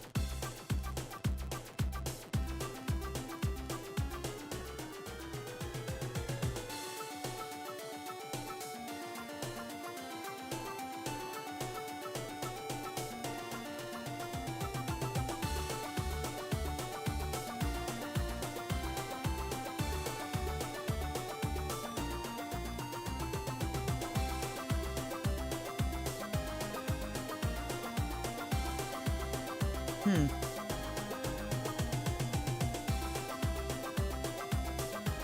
To tell the truth, I don't really like these ones. Then again, I don't really like fish in general. So there is that.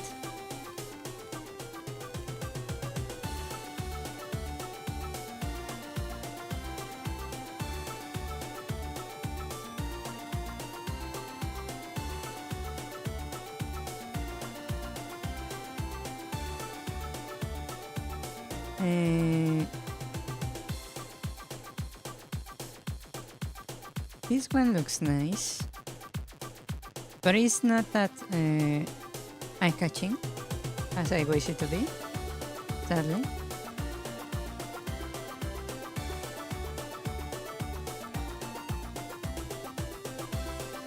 Maybe if it were to be a fruit.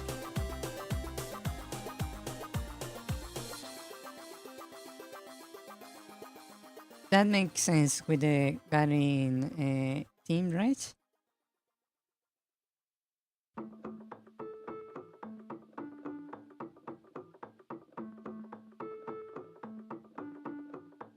Yeah, but these ones are a bit too colorful for my liking.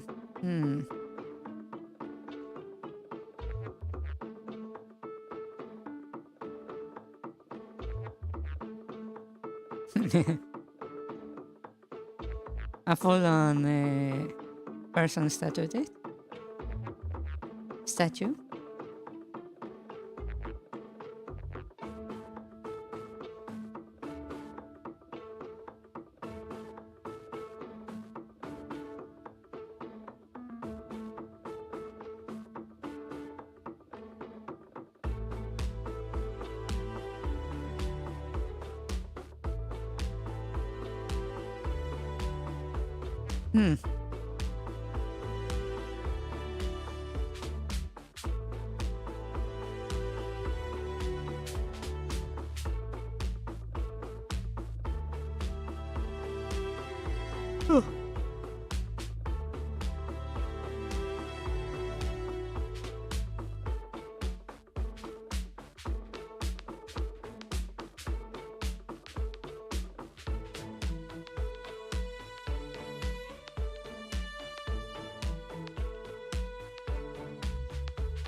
I think I'm going to go with the leaf.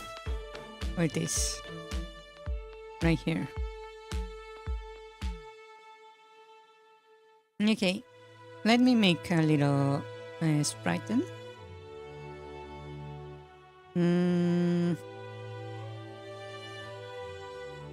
I think I'm going to need to make a new folder for the passives. Right. Let's see, we need a sprite. Okay, sprite underscore gather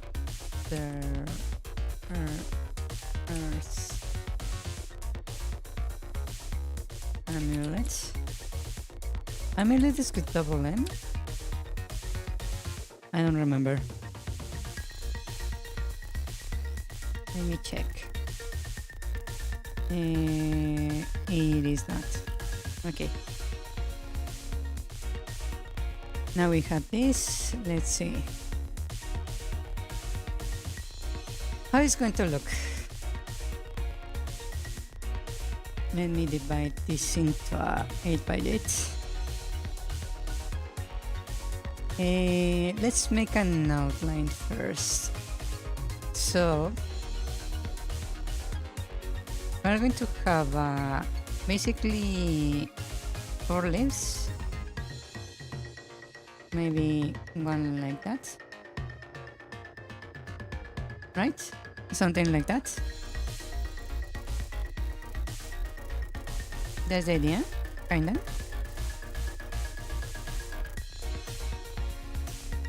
Right?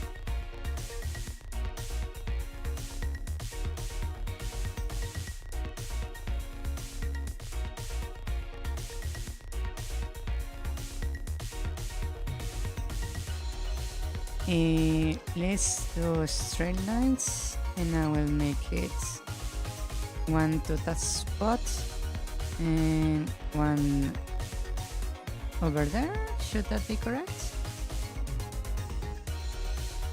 Jack-o'-lantern. Jack-o'-lantern. Hello, hola, bienvenido. Bienvenido, bienvenido. Let me check the reference. More horizontal, actually. Let me fix this line, this. Something more horizontal here. How about like that?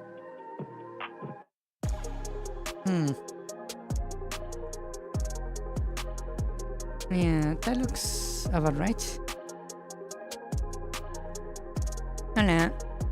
Yeah.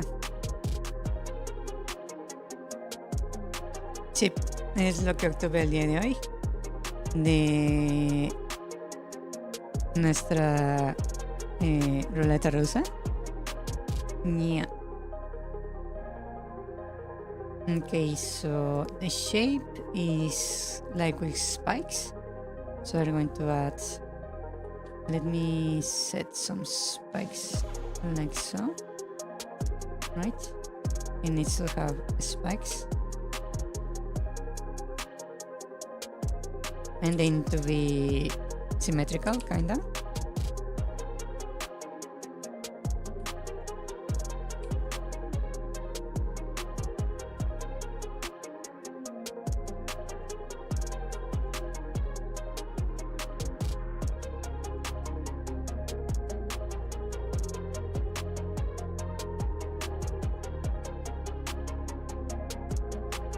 Actually, if I want this to be symmetrical, I can just do half of it first, and we can make the other half by mirroring it.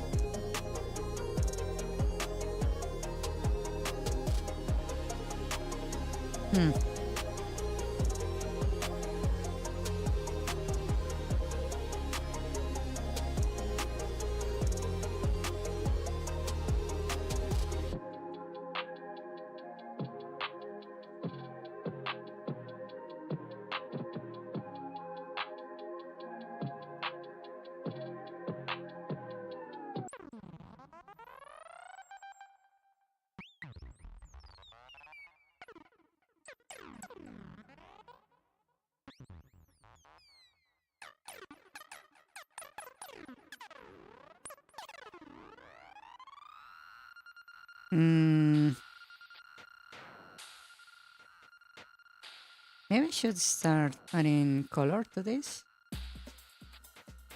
So let's go with some reds, like something like this. But let's go a bit more woody. Something like that.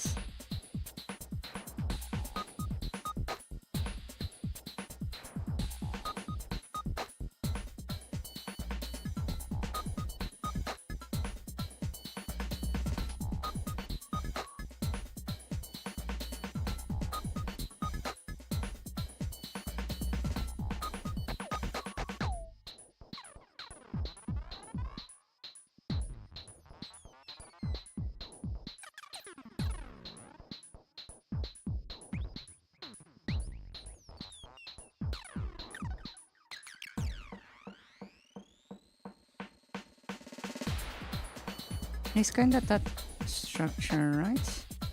Actually, it's a bit more full, so it should be more like this.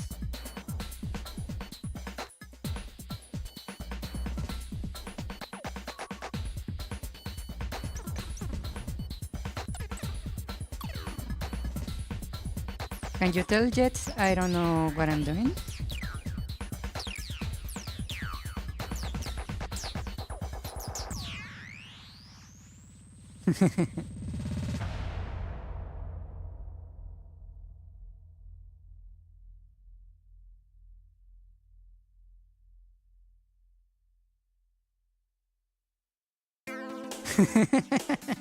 It was kind of obvious from the start. Let me actually put this on a different monitor so I can actually see it easier.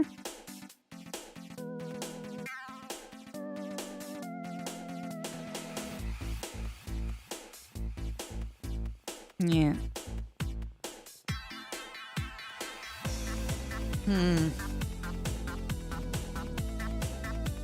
Okay, so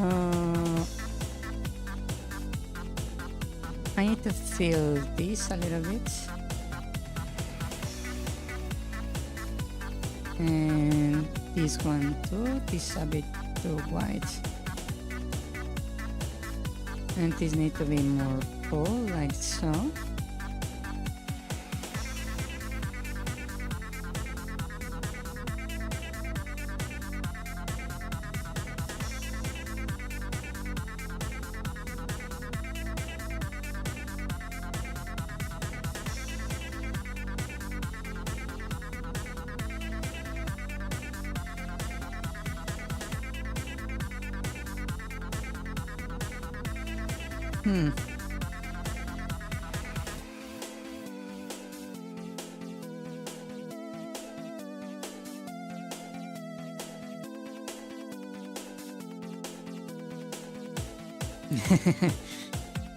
You did done worse?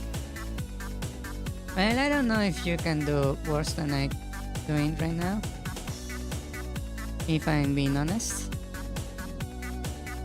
Yeah.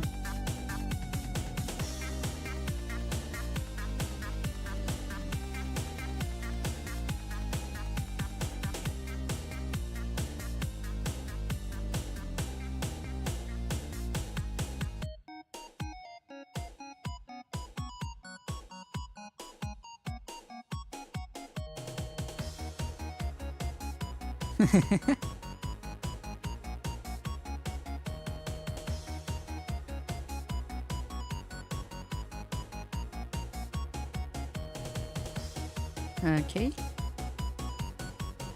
That kinda gets the general shape I'm looking for. It's just not actually the shape I'm looking for.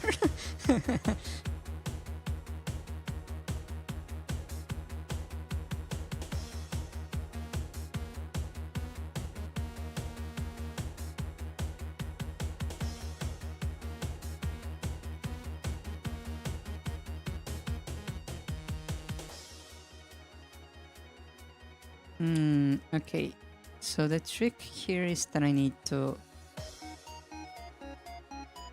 do a little thing like so to make it seem like there is a curve there somehow.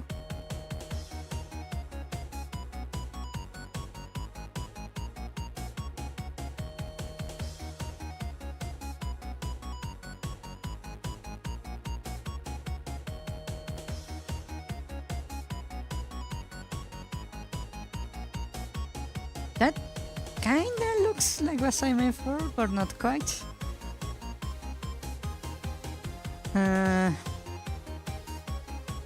This is why you need to hire artists.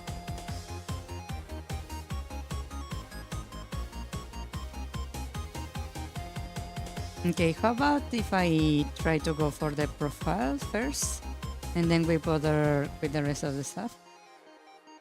So first, let's just go with the skeleton. Because this is not really working.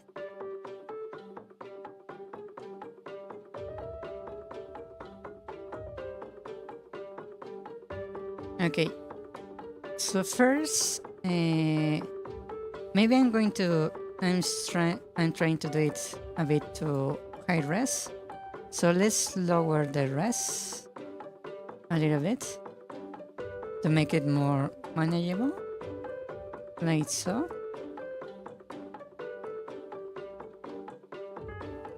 Something more like that. Right? That looks better, I think, in the profile department. Then we start adding shades. First we need the obvious center shade that goes like that.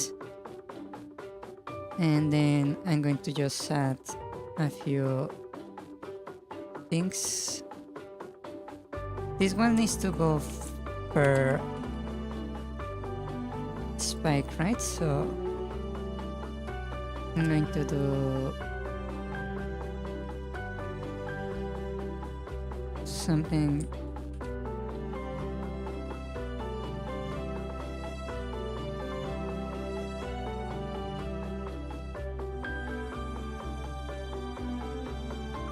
like that.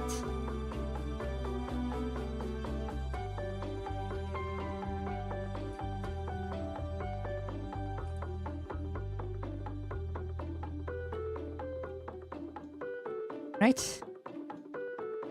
That looks better, for sure. Michael Dali subscreveu the channel. Welcome, Michael. Welcome to the channel. Thank you for subscribing. Okay, so we're here. Let's see. Now we need to basically add a few more of these branches to determine the other little protrusions. Like that. So maybe I need to actually let me add a few more here. And we want this right here to split like that. And I will get another right there.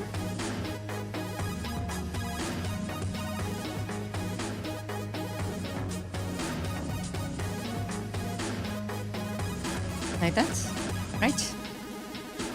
Okay, now we need to add a bit more darkness here and there.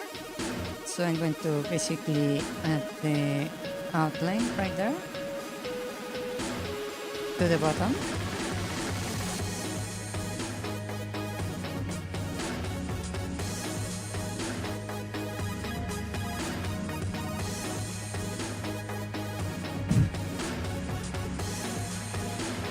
Right, that's a little bit of depth. Not much, but some depth. And then I can just use this color for a bit more definition over here. Like that. That looks way nicer, right? Okay, now I'm going to, instead of going darker, let's go a little bit brighter this time. And I'm going to add some accents over here in the curves right here.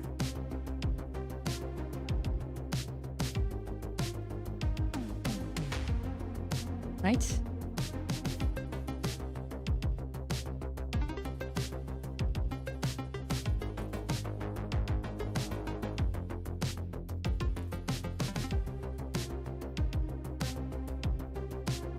And I go slightly darker here, a different tone. And I'm going to add, that looks not quite correct, actually. Can I use this same one right here? Or would that look a bit weird?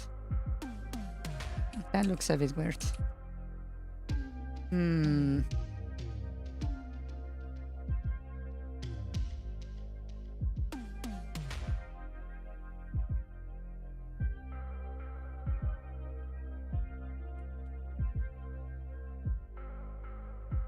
I think I may be adding a bit too much detail again.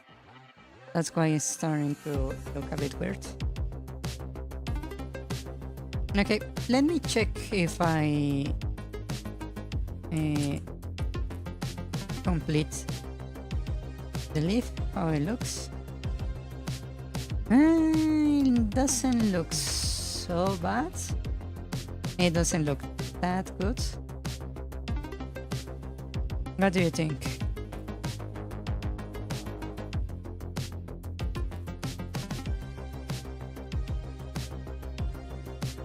I can maybe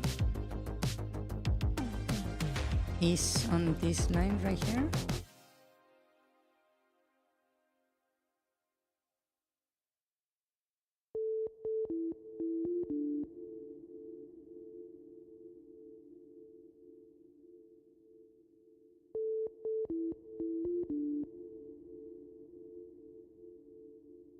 Yeah, it looks like a leaf, at least. Maybe I should commit in a line right here on the center instead of splitting it so much.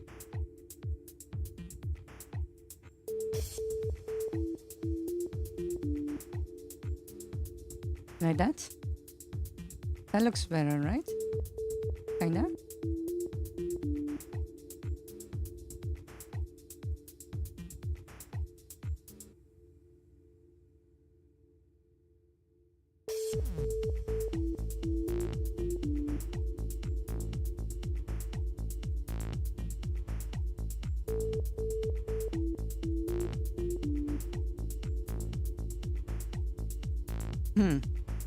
It still looks kinda tiny bit weird in this area right here.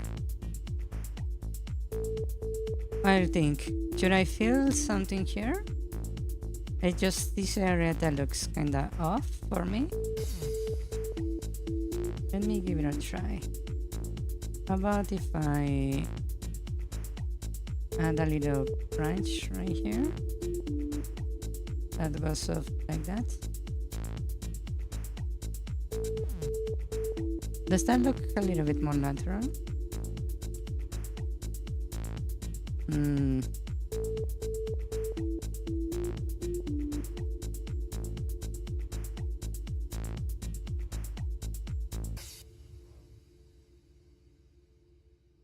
Maybe if I just flat out push this up. It's like that. Like right there, it kinda looks nice. This is a bit messed up, but that looks better, I think, in my opinion. What do you think? I just need to kinda fix this little bit right there.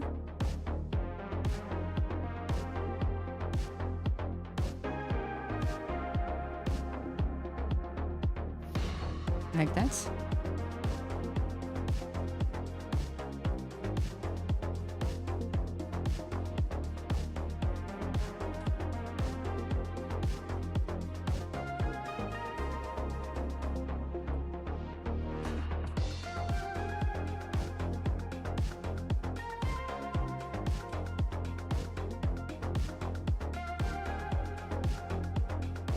Yeah, that actually looks better for some reason. Huh.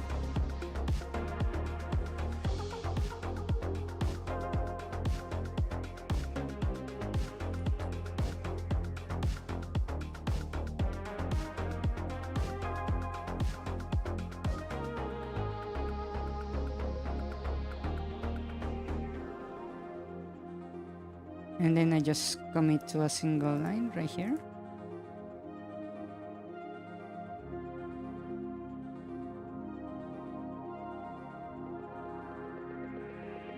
Right? Just not so heavy.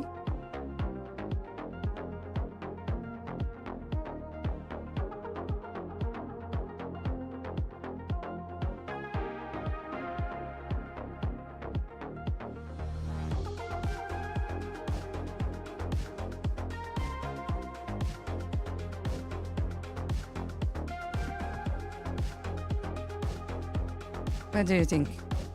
Does that look good? Is it weird? Was it better before?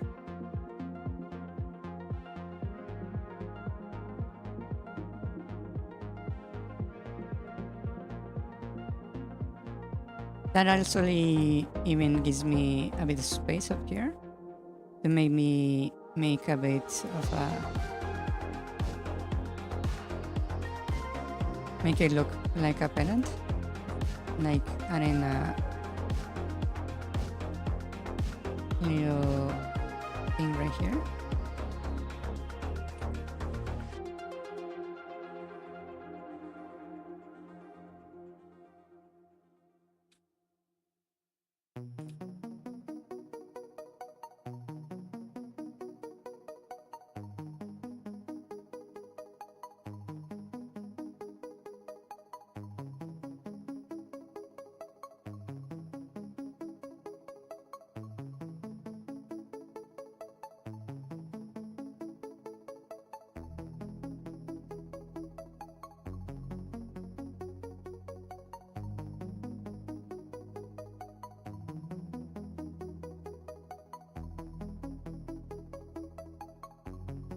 This part looks a bit weird.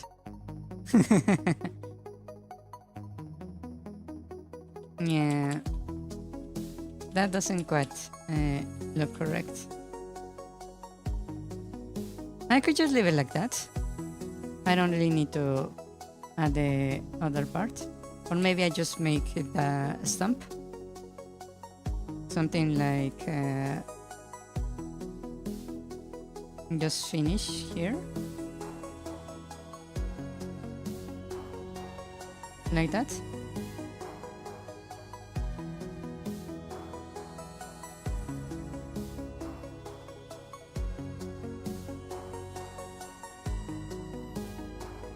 What do you think? Does it look nice? Does it look bad? It looked better before? I literally have no idea what I'm doing.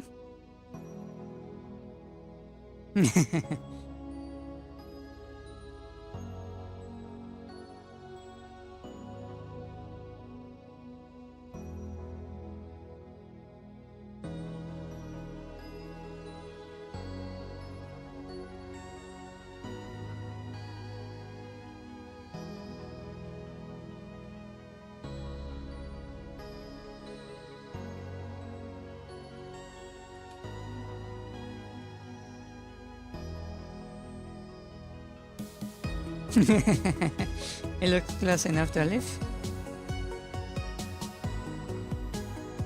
Yeah, it kinda works? Question mark.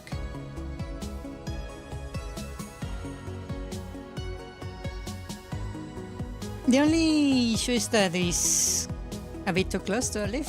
Maybe if the colors were a bit more wooden, it would look better. So how about if I just switch these colors to wood?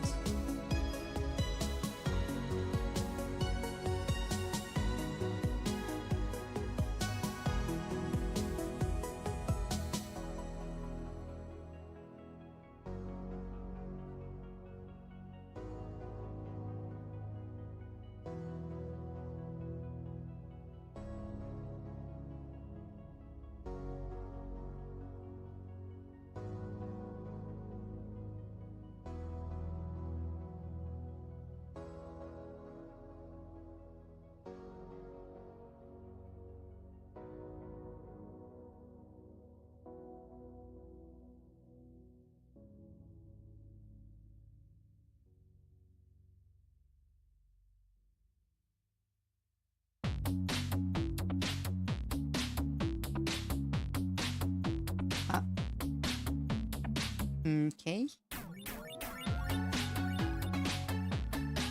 This probably is not going to look right. Like at all.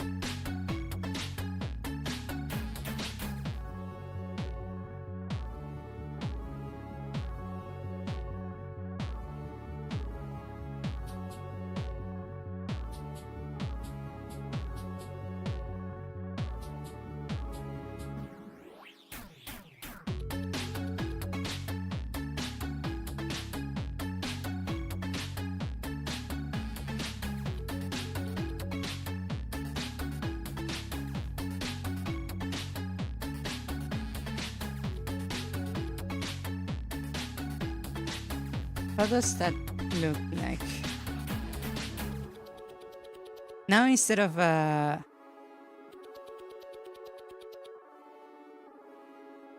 red leaf, it looks like a dry leaf.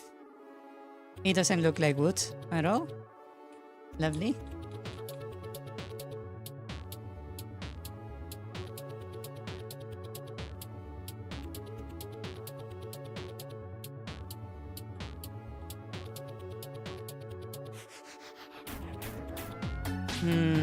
Maybe if I add some thickness to this, like if I double the pixels underneath, would that make it look more wood-like?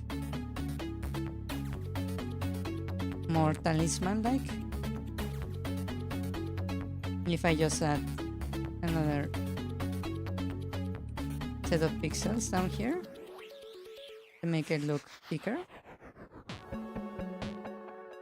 Well, that looks good for some reason. That actually looks good.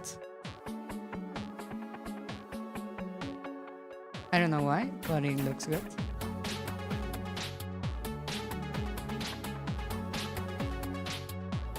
Huh. Yeah, it kinda looks actually good. That's weird. Huh.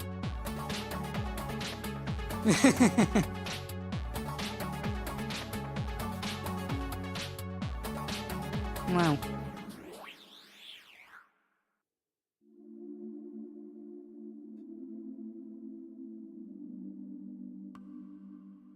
What do you think? Nice, not good enough. It's a bit too weird. I think it's good enough, I suppose. I could maybe... I don't know.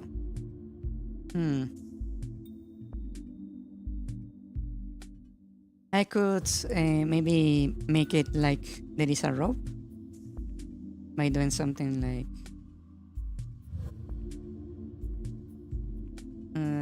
this.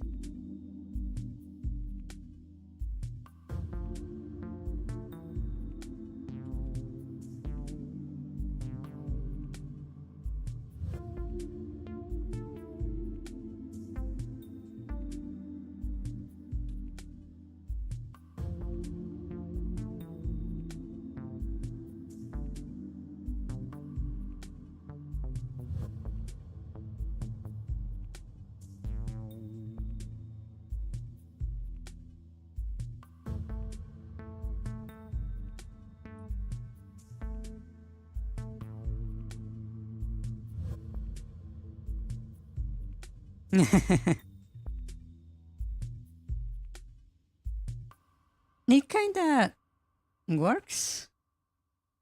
Maybe. Maybe not. I could give it an outline. Maybe.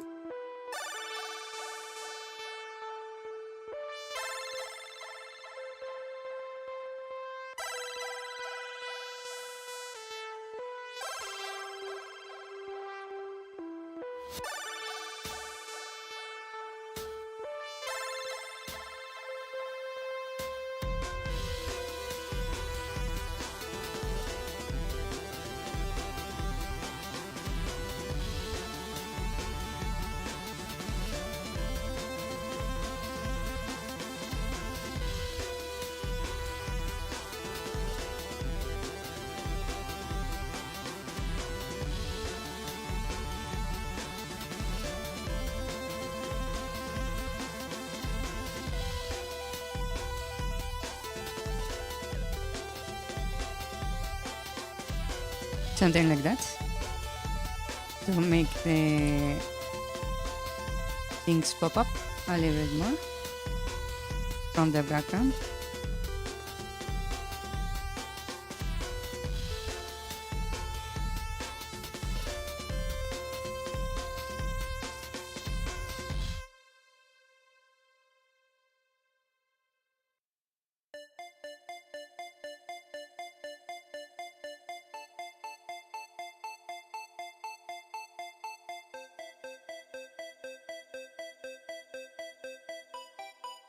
How's that?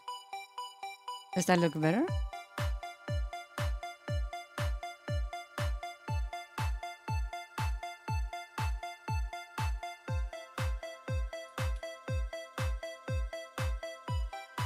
That actually looks kinda good. A little bit. Huh. What do you think?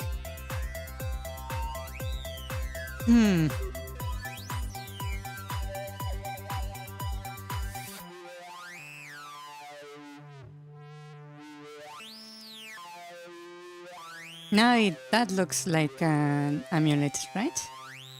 Right? Am I correct? I am wrong?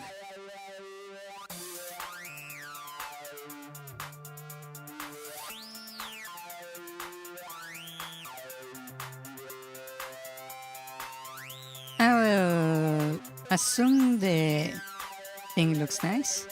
The outline looks quite nice, right? It gives it this nice pop that I didn't have before. Yeah.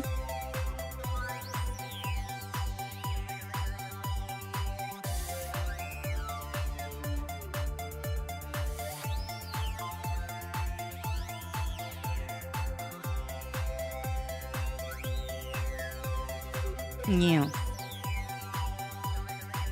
Okay, that looks nice. Let's see how it looks on the map. Can I put the sprite directly? I cannot. Cancel. Let's make a pickup.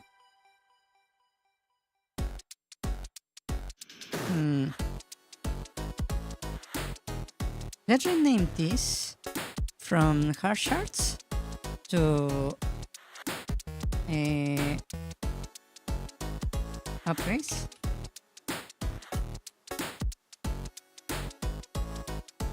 And let's make an object underscore. Let's call this gather first amulet. Nice. We have this here, and we want this right there. Right, we now have the gather's amulets, and we're going to drop it right into. Wow, that thing's huge.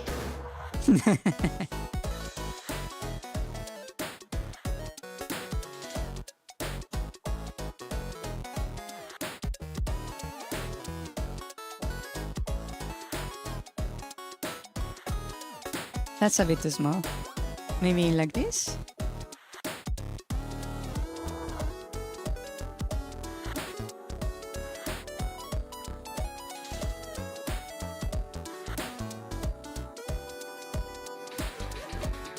I didn't consider how it looked within the game when I made it.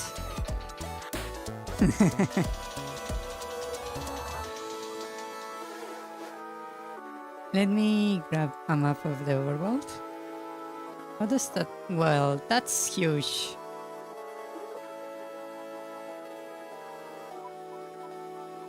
Maybe it should look like that. Yeah. But then again, that's hard to tell if what it is. Yeah, you cannot really tell what it is. If I make it like that, that looks better, but you cannot really tell what it is either. Like that, you can tell what it is, but it's huge.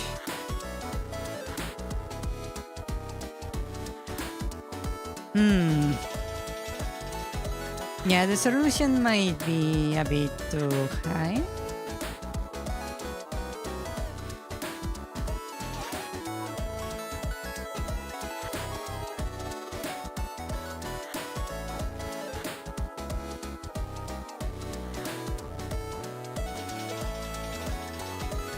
Okay, let me add a different layer, and I'm going to simply grab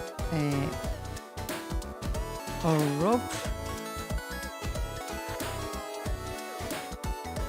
to remove it from the sprites, just to see if I can simplify it a little bit to make it look better.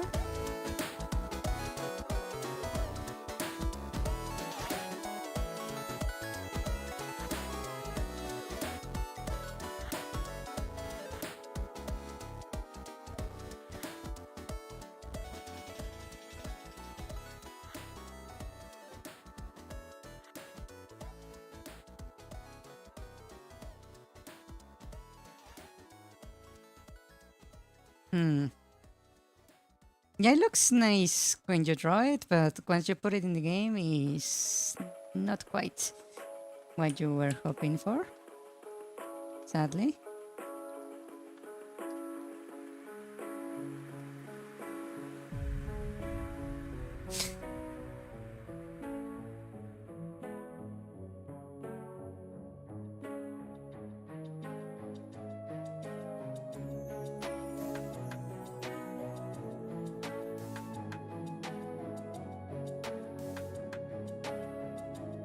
Let's see.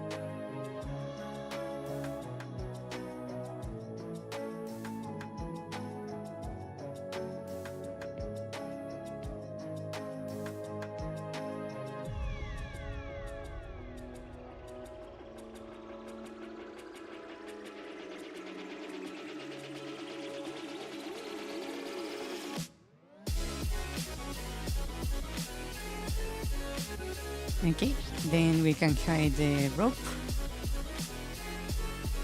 Let's see how that looks in the game. That's still huge, but maybe it's more manageable if I lower the resolution like that. Let me see how it looks over here. If I lower the resolution,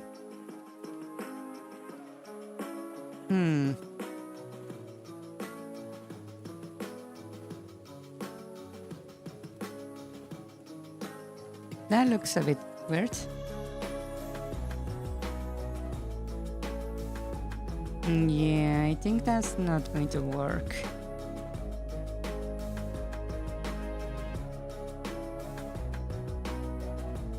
Maybe if I cut this resolution down somehow,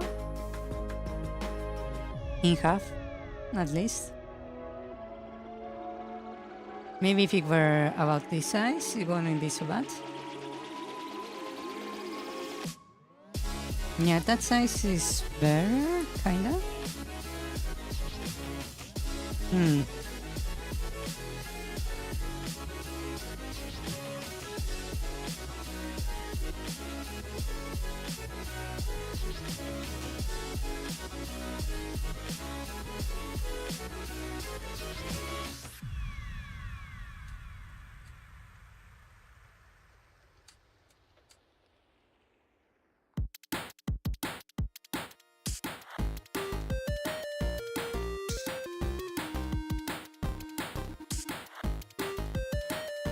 Yeah. That doesn't look quite correct. I'm going to need to rewrite that one.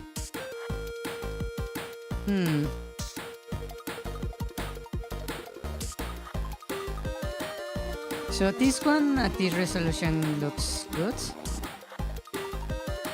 Like this. This looks nice. But it doesn't actually look good when you put it on the game, right? How about, hold on a second, if I hold it like this. Now that looks like it could belong here, for example, in the UI.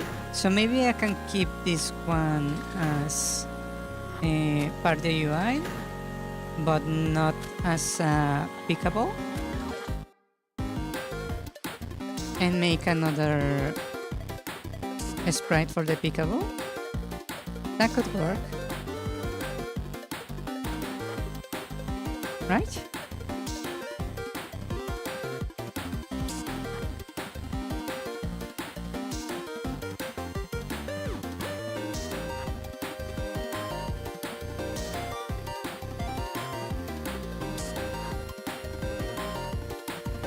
Hmm.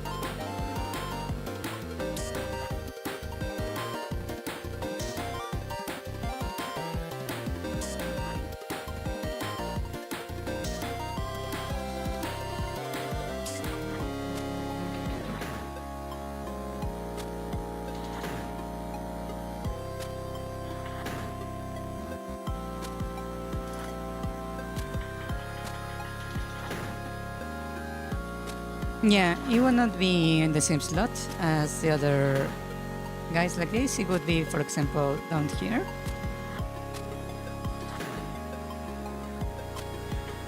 Yeah. I don't remember what I left this space for. Maybe this is for the relics you get in the dungeons. Yeah.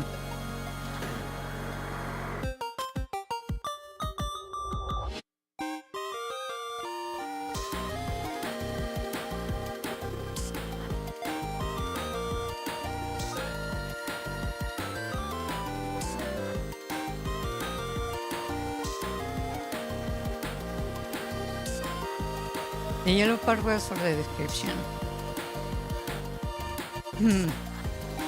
Yeah. Maybe I would need to make a new screen just for the descriptions. So I can keep this area clean.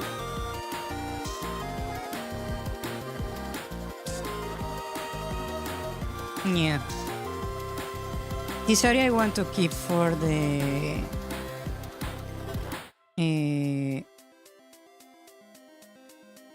item counts. For example, the arrows and all that kind of stuff. Money, arrows, bombs, and whatever other ammo we might be using. Yeah.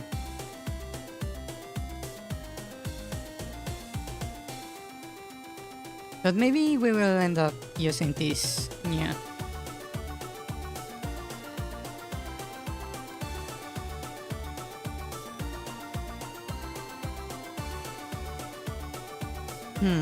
So we're going to need a smaller version of this one. Let's see, we have the passive amulet. Let's rename this as UI. Just so we don't... yeah, we probably won't be using the whole area, but I want to keep it open for now. If not, we're going to be having a fighter reward eventually in the future. Okay, I want this to be duplicated. This would be just amulets. And let's open this one. And what I'm going to do here is that I'm going to select this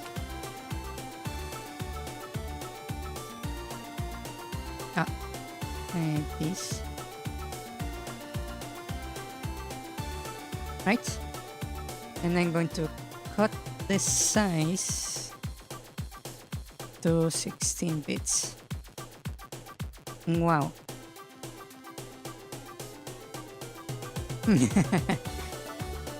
Well, that's quite a change.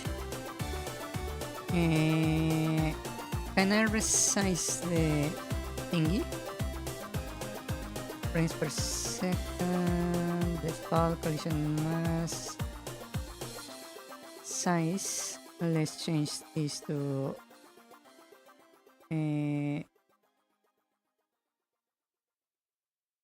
percent. Let's set this to 50. Apply.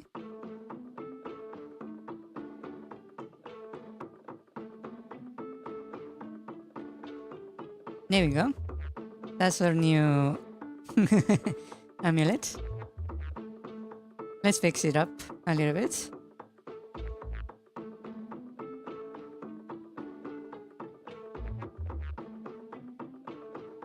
So we are going to set that there.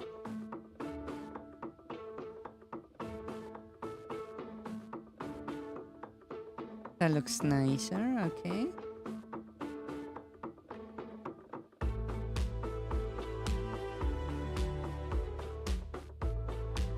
That's going to be there. I need to fix this.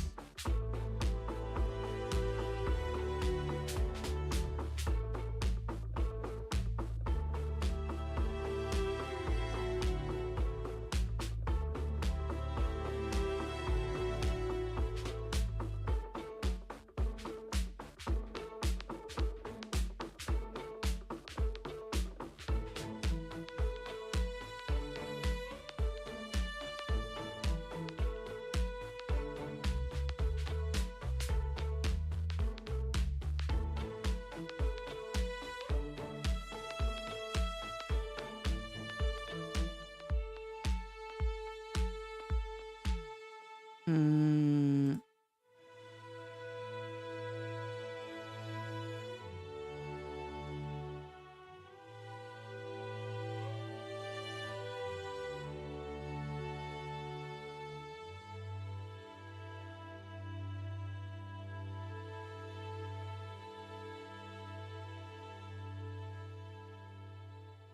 Okay. That's looking a little bit better.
That kinda looks right. Maybe.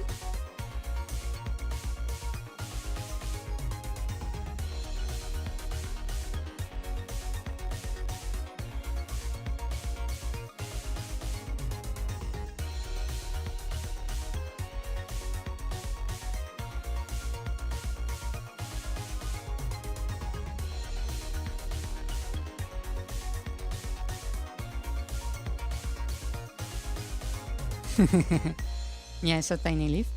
It's a bit noisy. The more I look at it, it feels a bit too noisy for my liking. Maybe if I lower the amount of colors, it will look better.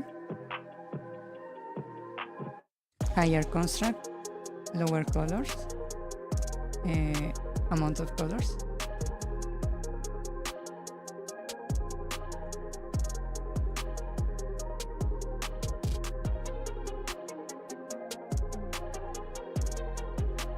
Like that. Actually, it doesn't look better.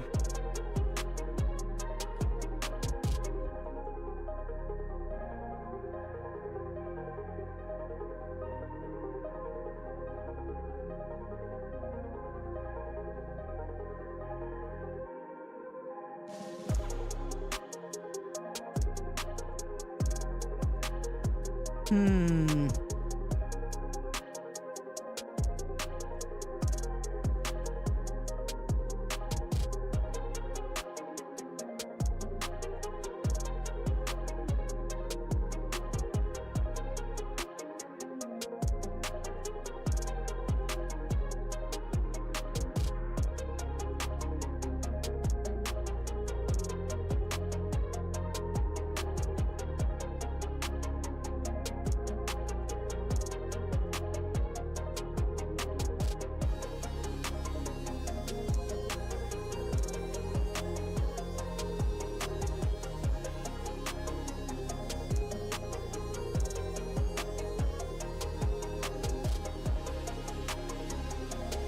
Okay, I think that's the best I can do right now.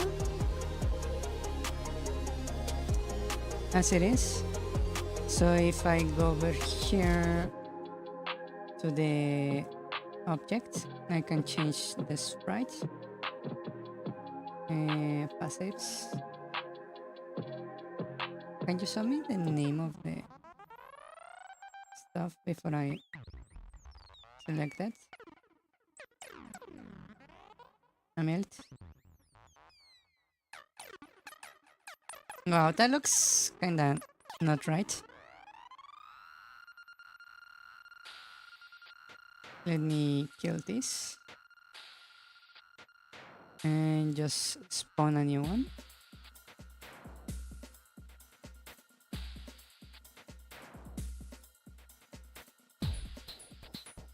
How does that look?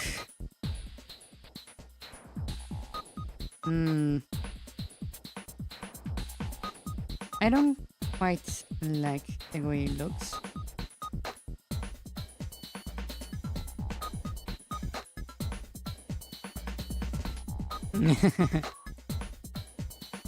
Yeah, it does look like a leaf, but I don't know.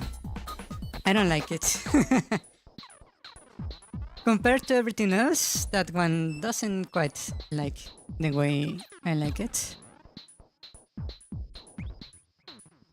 Yeah.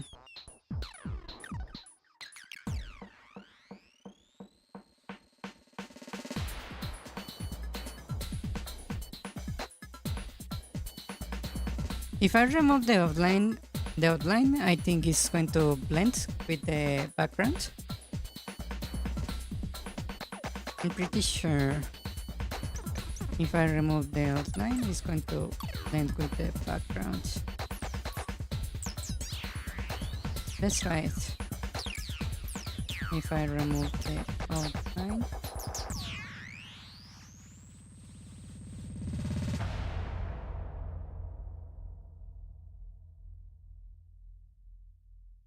Well, actually, look, it doesn't look so bad. It looks more like a GIF than before, for sure.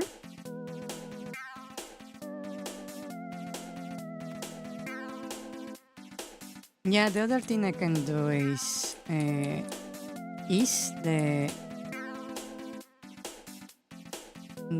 color a little bit. So, for example, grab this one and just ease the outline like this.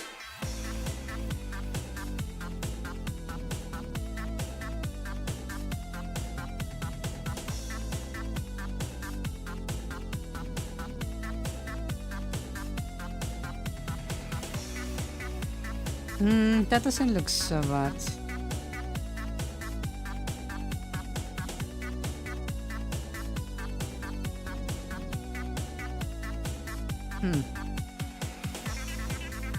Yeah, it looks crunchy. It looks like a trail leaf, indeed.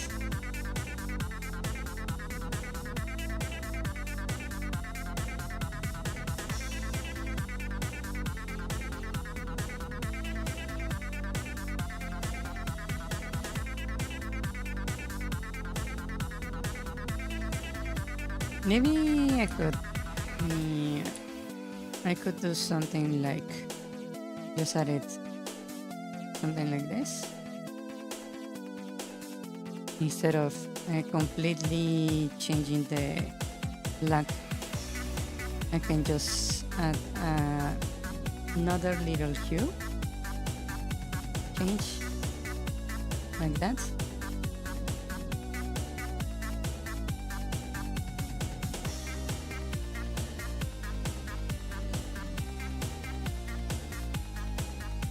Yeah, that looks better, I suppose.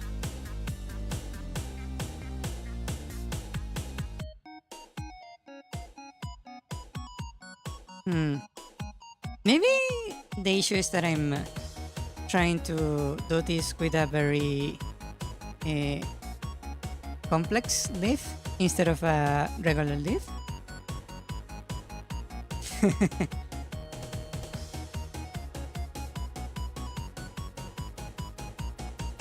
That could be the issue also.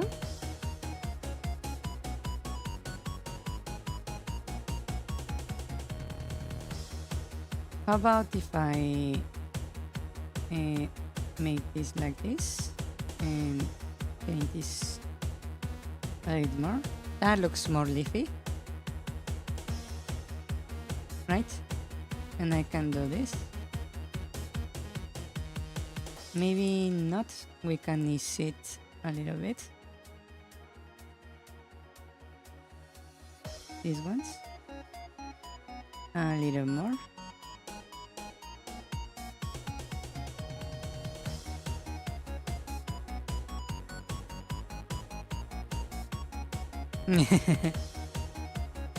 I think it is actually the same leaf. It's a maple leaf.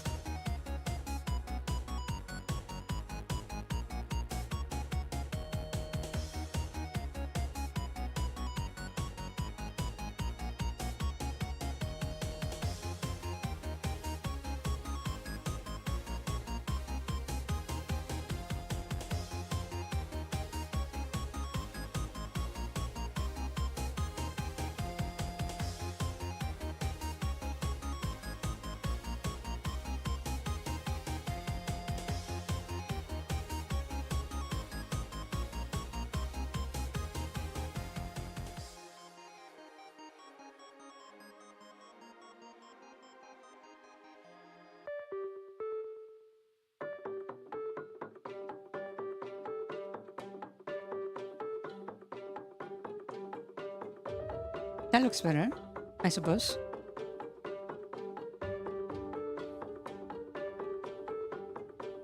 Really? Yeah, I suppose I picked quite the leaf to try to do this with.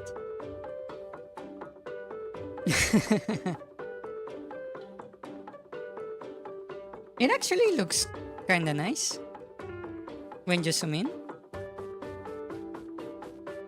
It doesn't quite look right when you are zoomed out.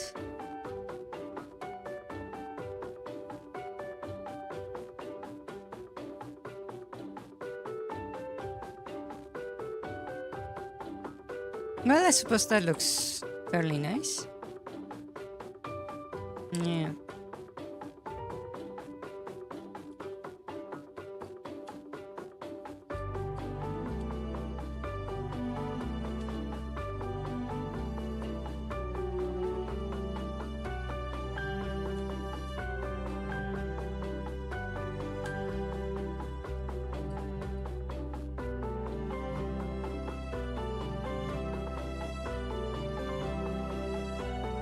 Yeah, the pumpkin is ready. Look.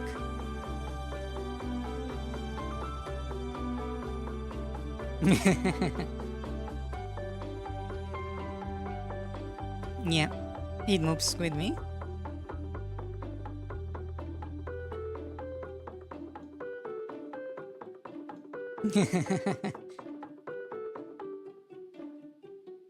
It is indeed.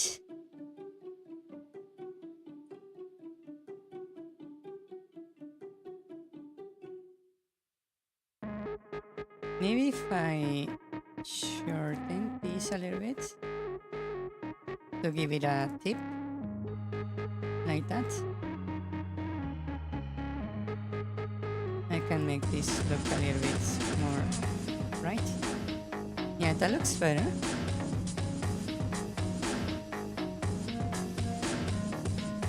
Okay, now let us address the rope in the room.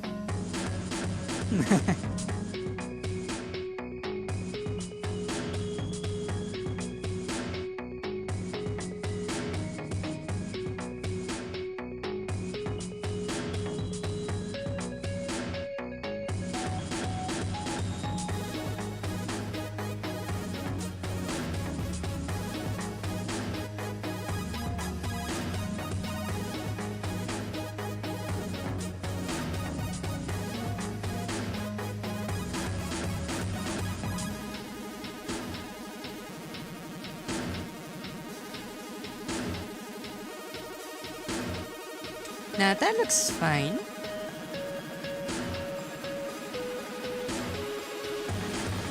What do you think? Does it look like a pendant?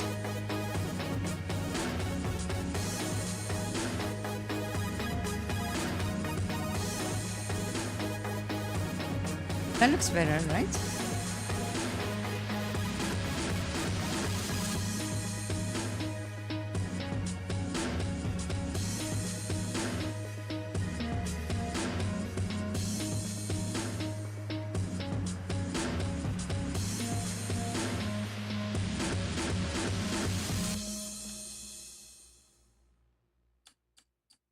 Oh yeah, I forgot.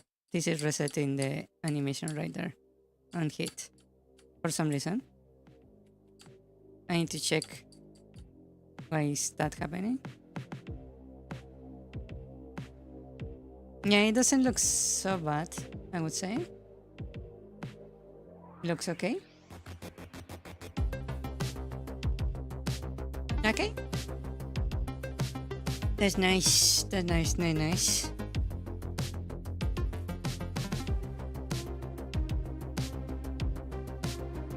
Okay, so we have our pendant ready.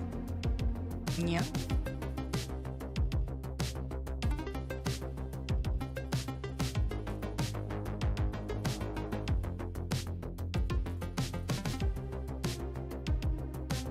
There is one thing I wanted to check. Yeah, the question now is where to put it. Player. What is handling the pickup?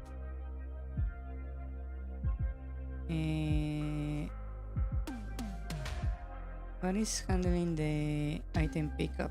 Because I noticed the items are not getting exactly picked up. They are kinda only picked up when the player moves.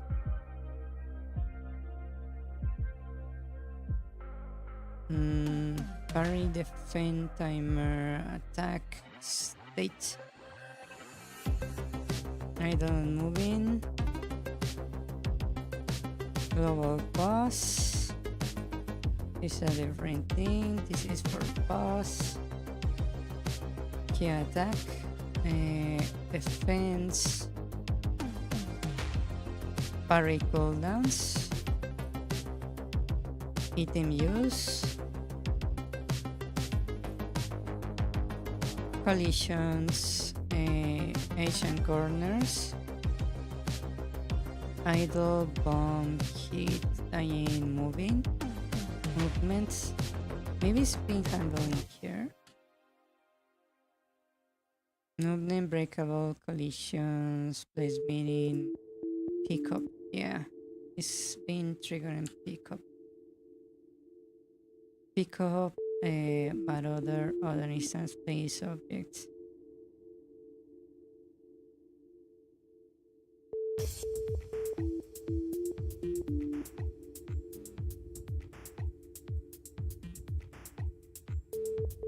I can probably improve this code, actually.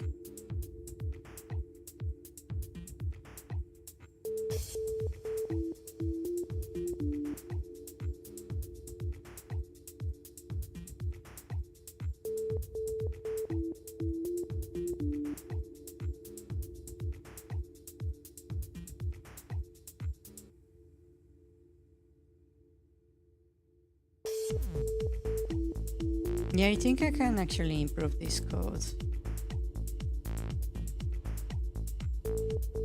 I'm pretty sure I can improve this code. Very easily, actually.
Yeah, let's improve this one.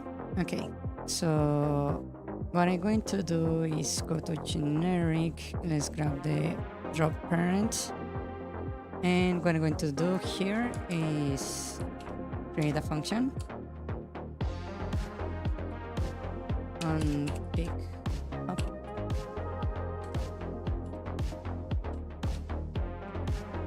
Simple like that.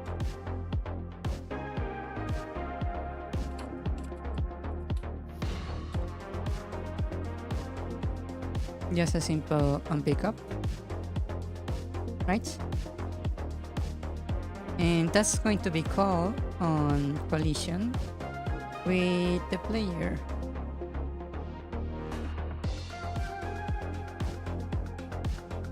We just call unpick up, right? Now what I'm going to do is for the different objects here, let me close this thing.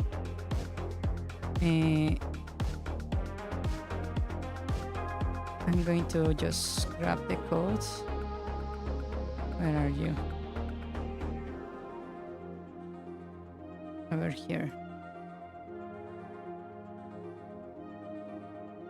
Actually, let me just go over to the props.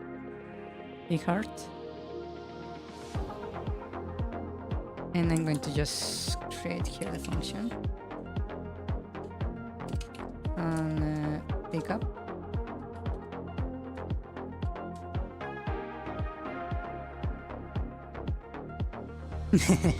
Hide in a cave and locate behind the section unlexible after you get a few items. Yeah. It's not a mandatory pickup, so I'm planning on giving it as a reward for maybe solving a puzzle or something. A very complex puzzle. Yeah.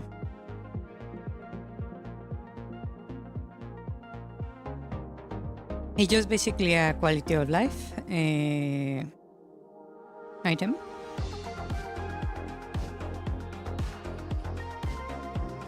Pick up. And what I'm going to do here is just open this.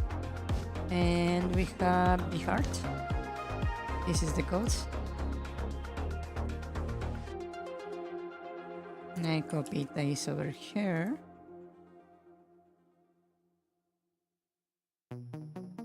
Here we know we're colliding with the player, right? So I don't really need this. Let me put in a comment.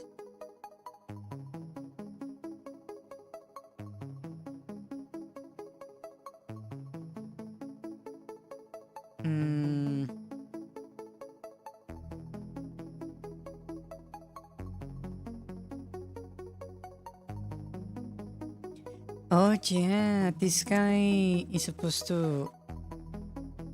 no, wait. This might not work the way I was planning to.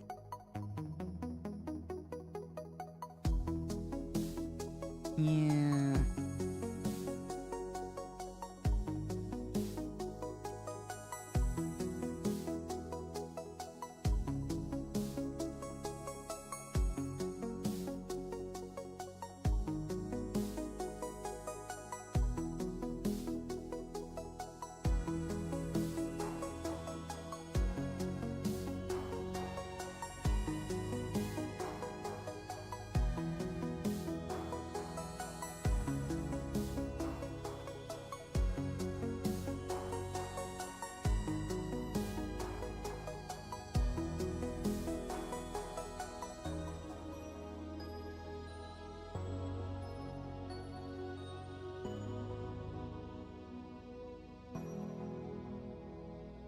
Hmm.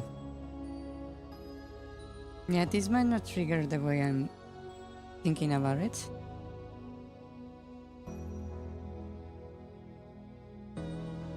Yeah. Wait a second. This might not actually trigger the way I'm thinking about it.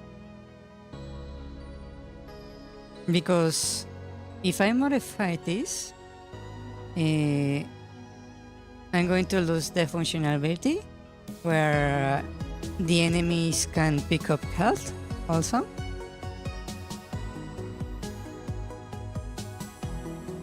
And I don't want that.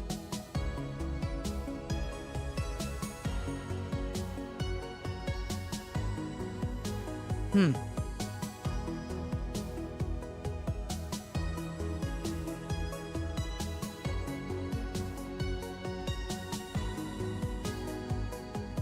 Let me check the generic parents, drop parents. Got it, the pickup right there, right? On collision gun player.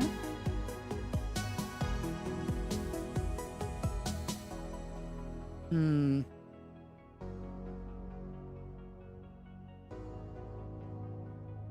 For some reason I don't see it over here.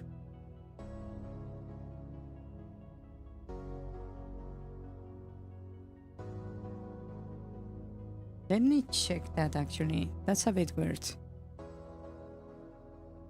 Manual.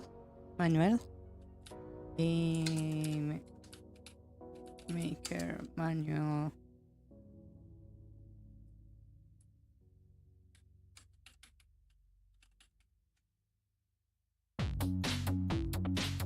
What is this? Hello, you're starting blah blah blah tutorials, you're one simple thing.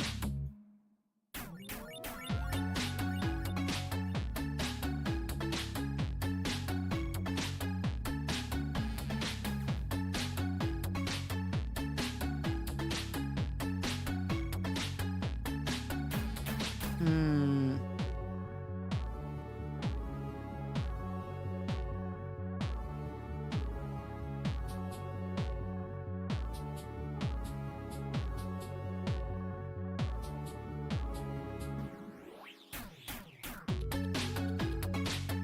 Yeah, that's weird. Why is this not inheriting the collision?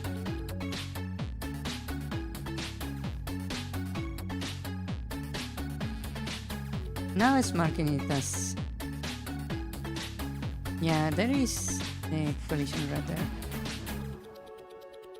Yeah. Okay. It was just Game Maker behaving weirdly. Okay, so they do inherit the collision with that.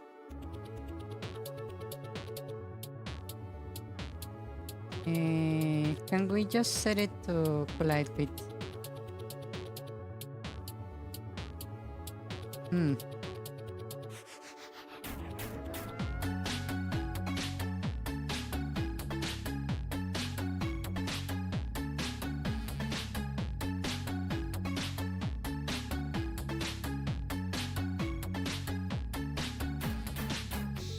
Let me check this function real quick. Is that place is a function that can check the position of collision at another instance. So let's see. That's more. This is collision in position. If the collision was not found.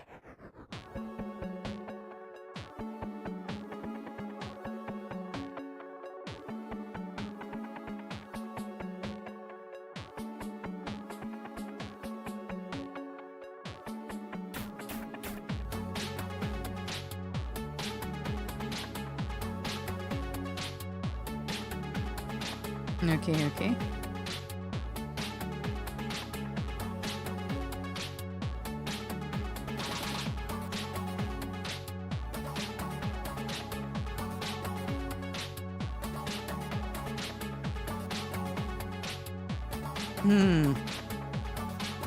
Okay, I see.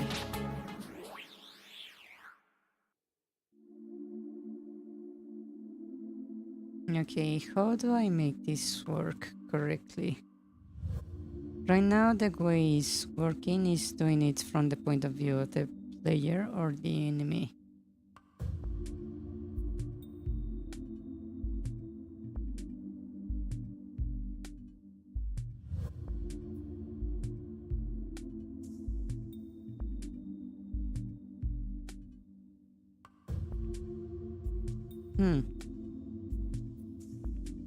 From this point, I would have to do it on the other direction.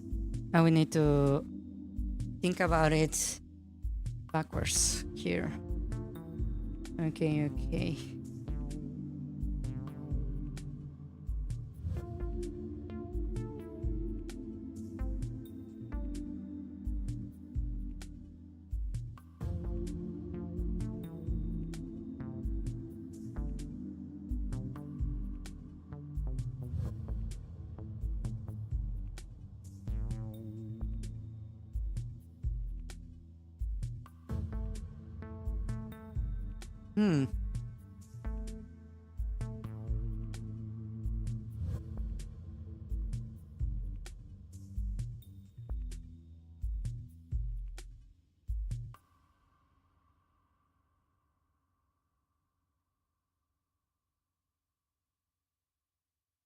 Here I'm checking if this place meaning with something in particular. And we check if the other is that thing. If not, we do that. Okay, I think I can actually inverse this in a very clever way.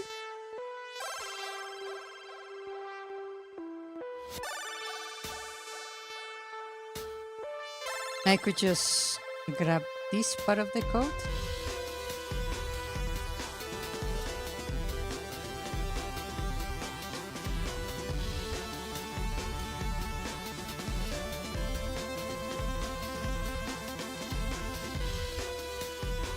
Put it over here.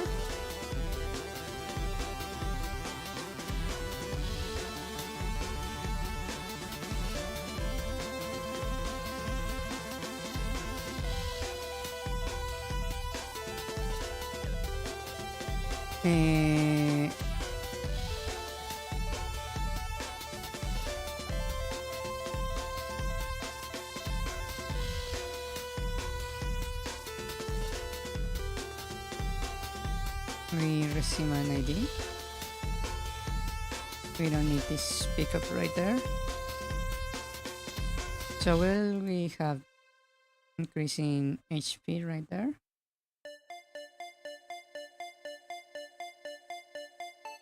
We will set id.hp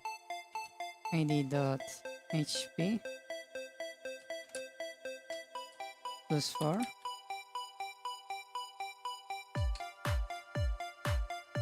Like that.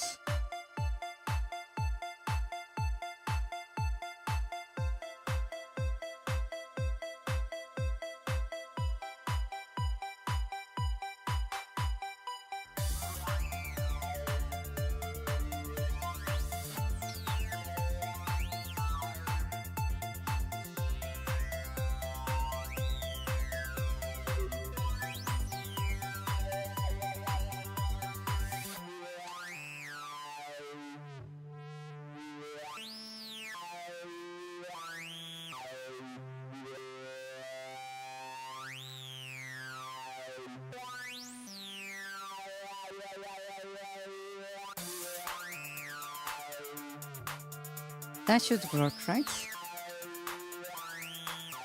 This is for the big part. So over here, instead of calling all this, I could just say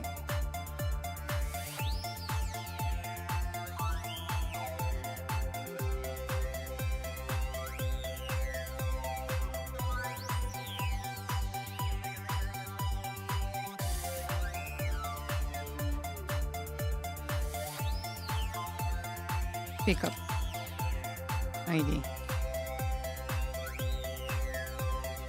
Right? Am I thinking this correctly?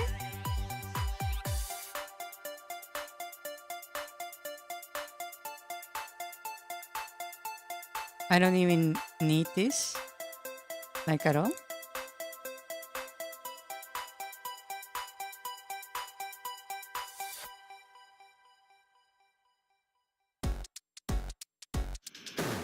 Okay, let me just drop a few of these guys in a map just to test.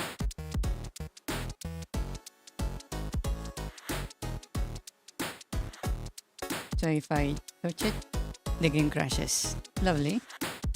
Unknown objects that unpicked up is not set record reads. Variable non pick up. Okay, abort. Basically, the issue is over here. I need to say other dot unpick up. Right?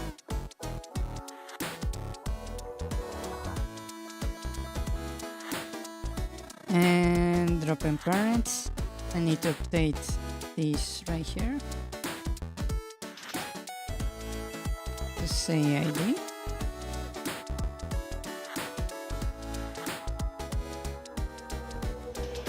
So if I touch this, that works. Let me take some damage. If I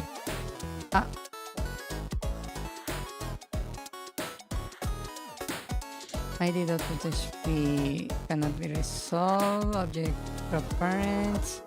Unknown variable on pick up collision with parents. Okay, I don't know what happened there. Let me check again. Let me take some damage first. And then interesting. Maybe because the one touching the player is the object instead of the player touching it. That could be the issue.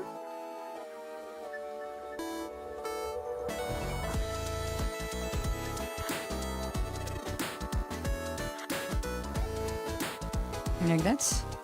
Just set this to the player.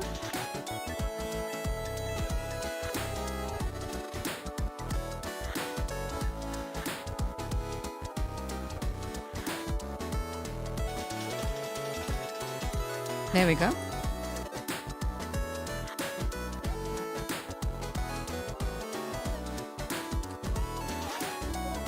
The difference lies in the fact that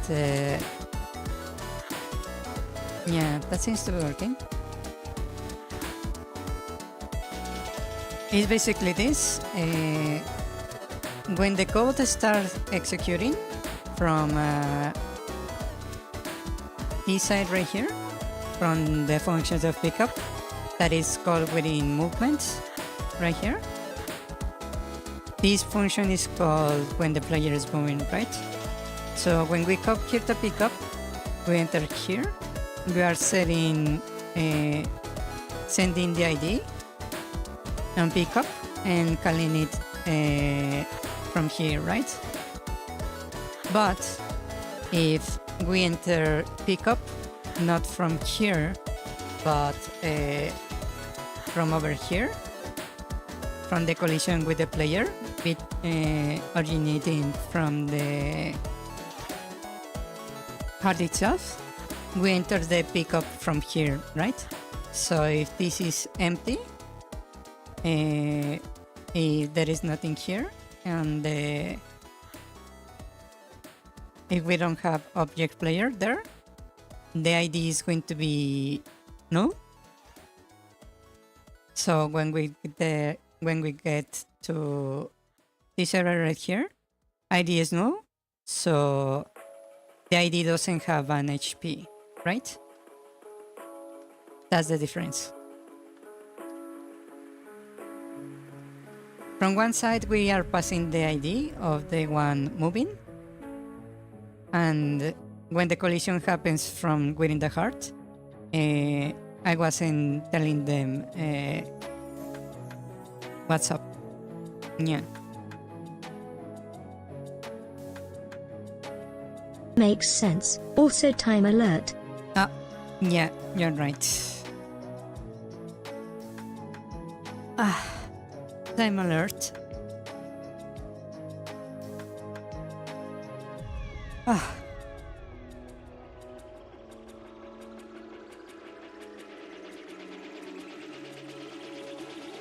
Okay.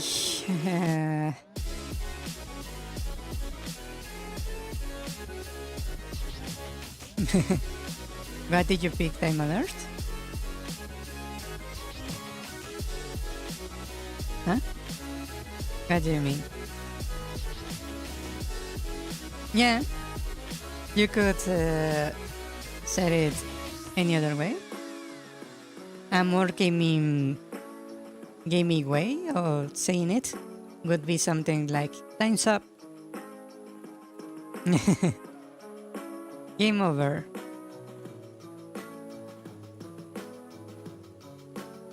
Yeah.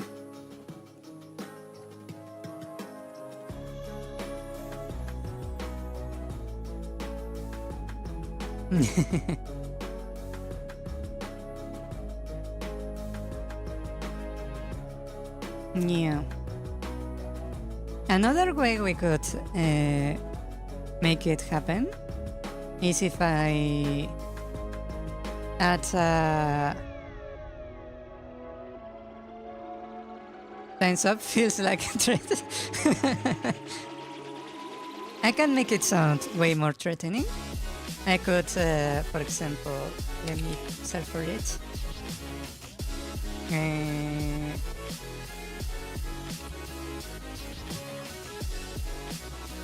Make it when you write time alert, make it that the alert sounds like this.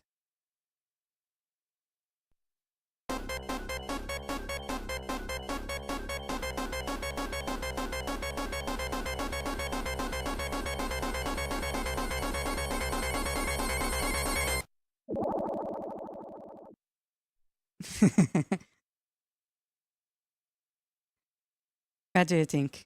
Will you prefer that one?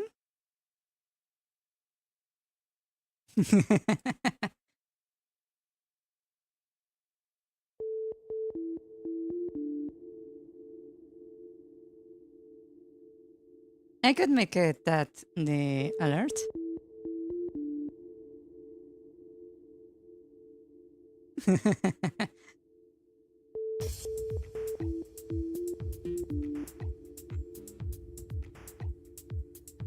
Yeah.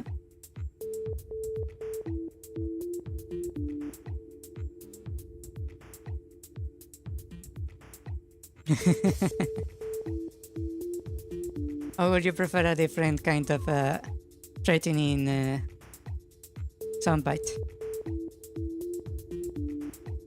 Yeah, maybe I could add a specific command for it. Yeah. Yeah, like time alert. Yes, I could do it.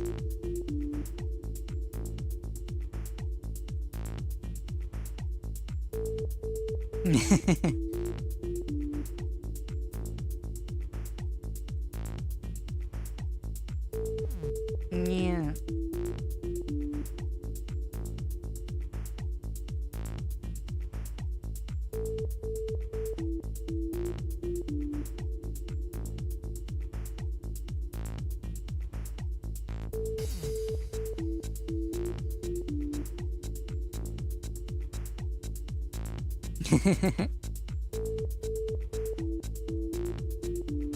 Yeah. Bien, bastante bien. Avancé bastantes cosas al día de hoy. También corregí el TTS que no estaba funcionando. Ya funciona. Ya. Por ejemplo, ya tenemos nuevas versiones de las bombas. Por ejemplo, tenemos el clásico azul. Tenemos el verde.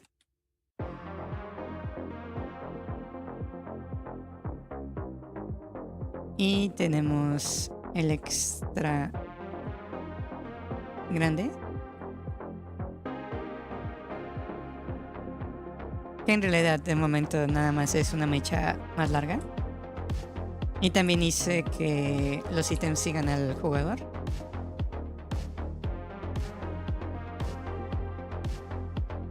Yeah.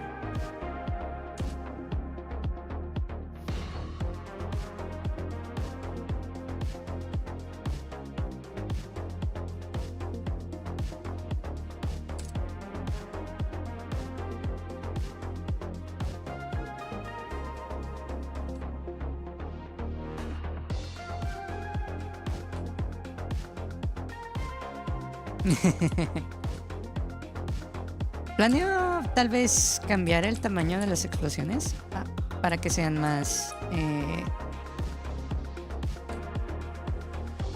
grandes con los diferentes tipos de bombas. Yeah. Sí. Y también estaba modificando los ítems estos de cómo funcionan, empezando por los corazones. Yeah.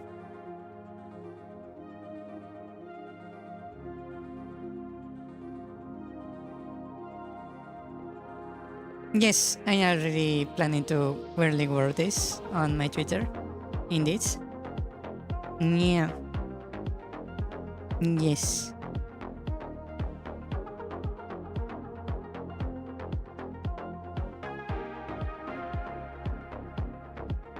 Sí. Y ahora ya se pueden divertir con el TTS otra vez. Ya está funcionando. Funcionando. Yeah. Yeah.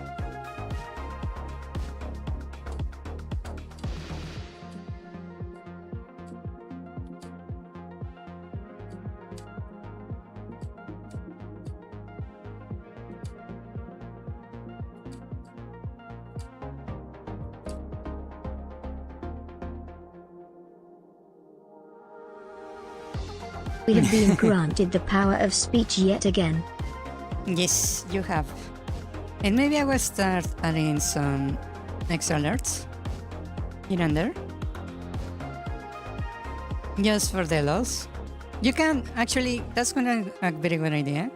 How about in the suggestions in my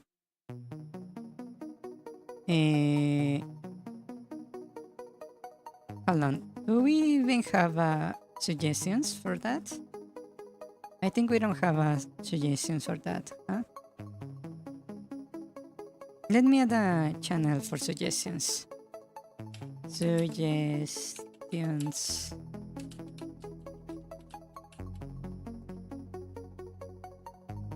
Okay. There is suggestion channel. You can suggest some sound alerts.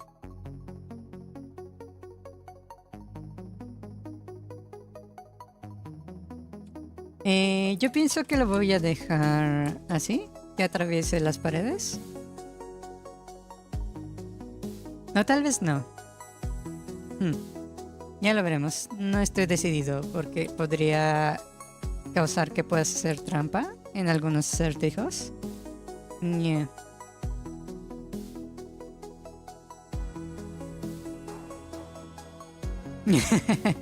The metal pipe.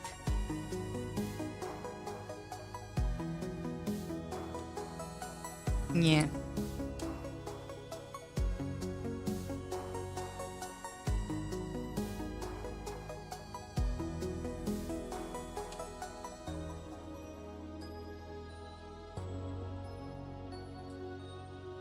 Sí.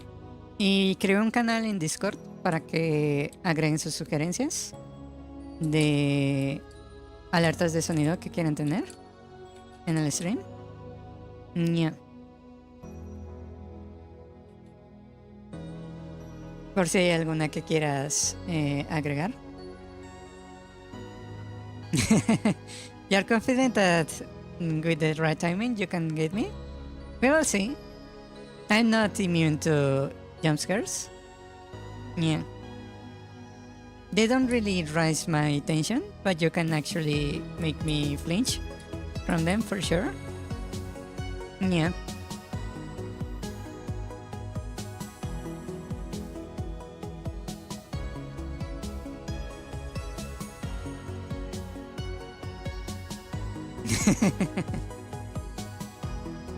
Yeah. Si hay alguna que quieran agregar, lo pueden sugerir. Yes. Sí. Yeah, you're going to have to search for them. That is indeed true.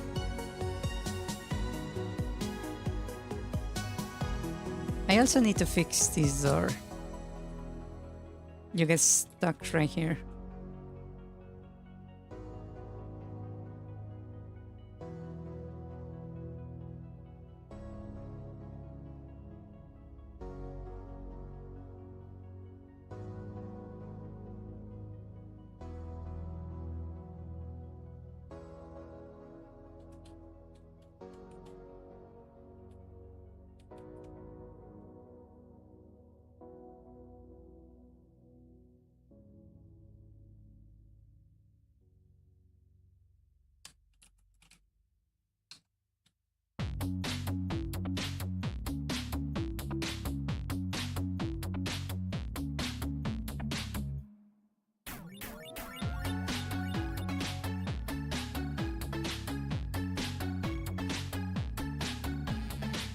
Okay then, I think I'm going to stop here. Yeah. I could change actually those. Especially because for some reason the thing is actually speaking in an alien language when someone subscribes. Let me check real quick what's happening there.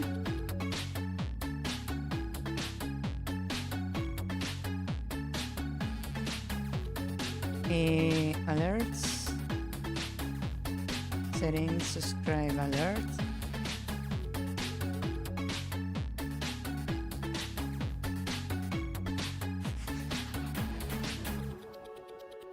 Let's see. TTS settings.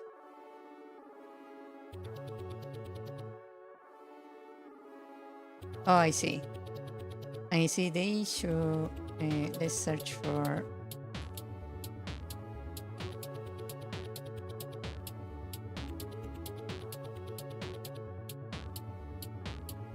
That's okay. It should not be speaking in an ancient tongue when people subscribe anymore. Okay.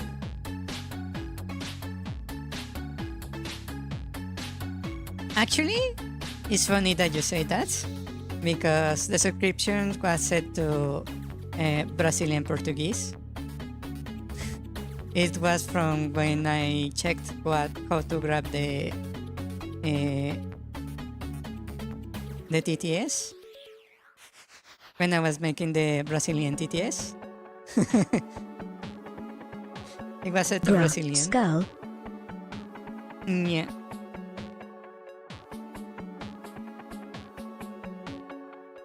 Yes, indeed.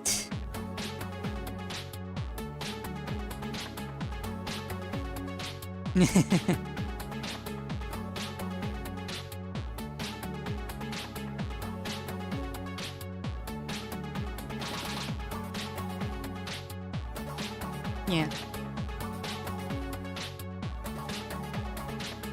You want to hear it? Let me show you. Alerts. Ah, I grabbed the wrong one. Alerts. Settings. Subscribe alert. Let me trigger it once.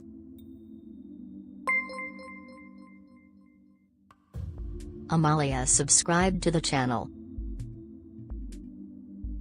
Yeah, I resetted it.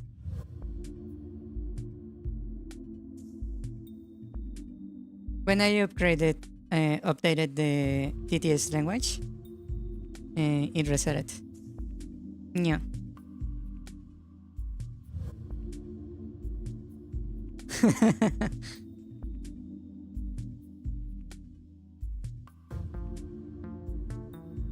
I can actually change the thing that they say when they subscribe.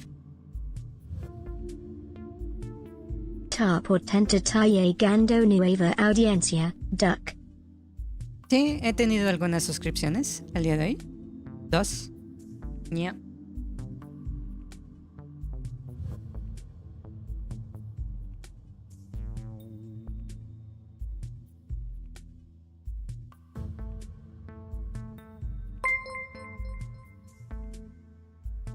Blakely Yes. subscribed to the channel. Esta la estoy activando ya. La estoy simulando. Yeah.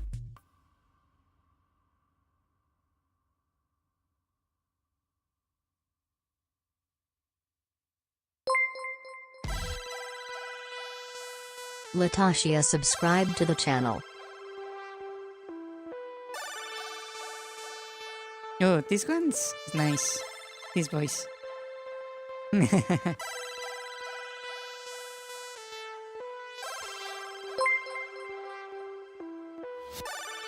You can subscribe to the channel.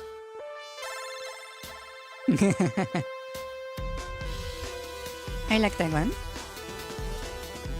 I said it as that. It's nice. Yeah.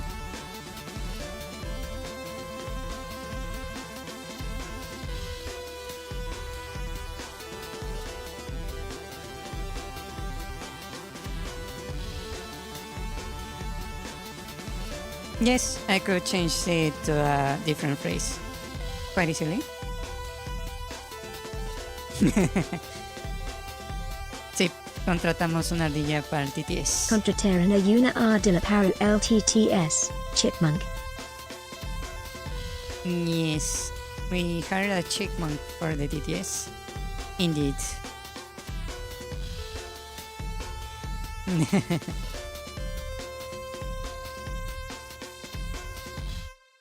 Would you prefer a different one?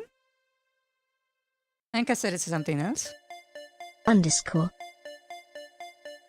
Underscore. Underscore. Underscore.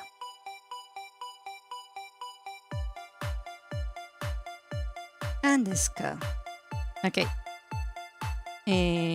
Let's move back to my room real quick. That's going to have a different voice. For sure. 9. 9.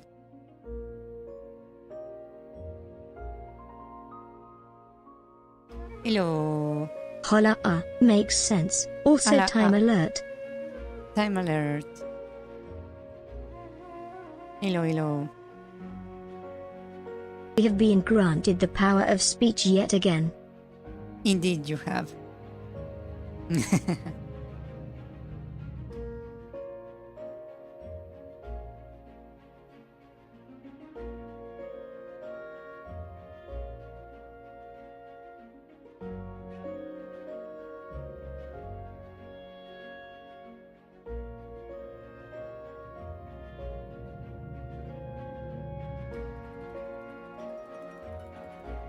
Okay, then I guess I'm going to stop here and grab something to eat.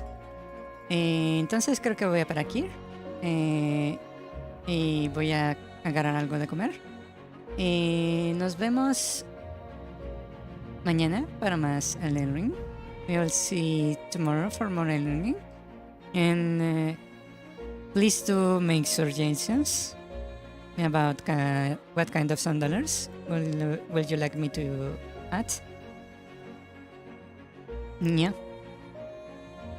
Y pueden sugerir alertas en el canal de sugerencias en Discord. Yeah.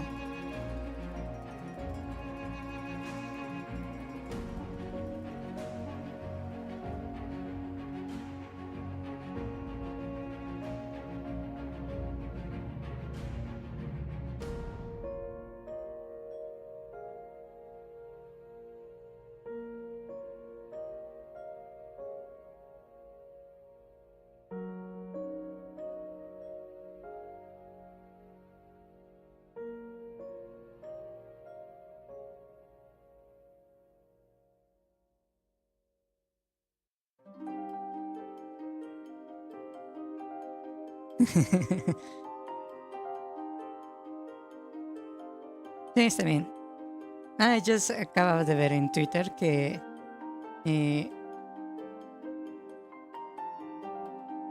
no sé si conocen quién es Sakana. I don't know if you know. Yeah, you can suggest some commands in chat. Yeah. I don't know if you know who Sakana is. Sakana is the CEO of, I believe, Face Connect or something. And it seems one of the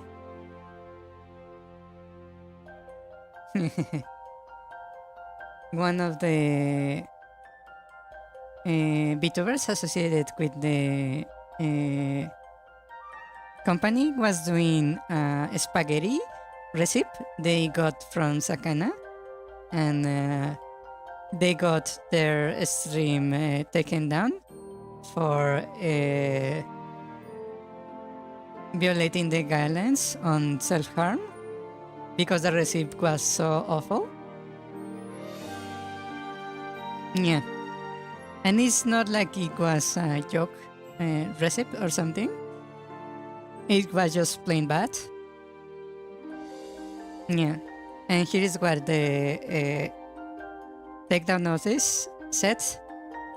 We reviewed your content I lost so hard, Batsu, cooking Sakana spaghetti recipe, handcam, and we are concerned about you.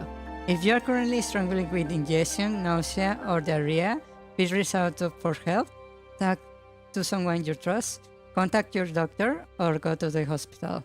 In accordance with the community guidelines to protect our community, we have removed this content for self-harm behavior in quotation marks.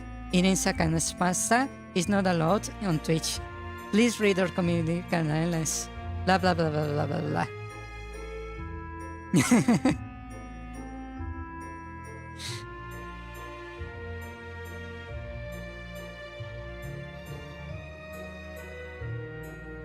Yeah. They actually suspended the VTuber's account for 30 days. Yeah. Which is extremely funny.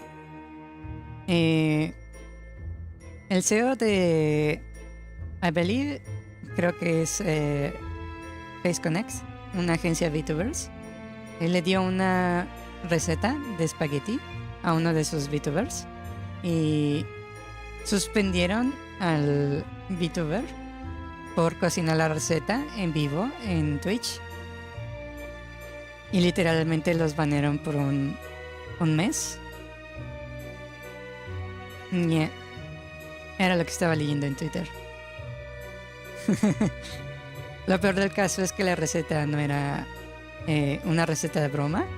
Era una receta X, que aunque está bastante horrible la receta, era una receta como tal, propia. Y los banearon.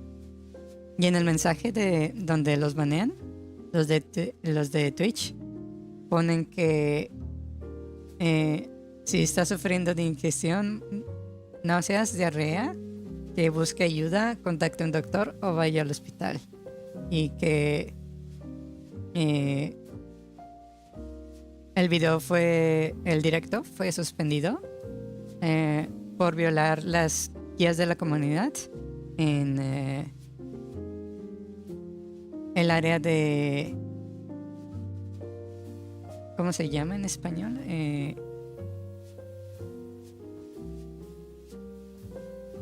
Abusos a ti mismo, de esos de daños a ti mismo, de esos de los que son como de suicidio. Yeah. Nos banearon por eso y les dieron un ban de 30 días. Yeah. La receta está en Twitter. Yeah. If you want the recipe, is on Twitter. I saw it like 5 seconds ago, somewhere. Is Sakana spaghetti.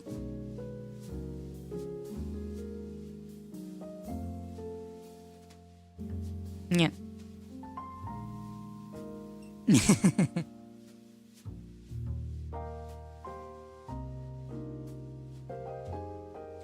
Ok, paramos aquí. Let's stop here.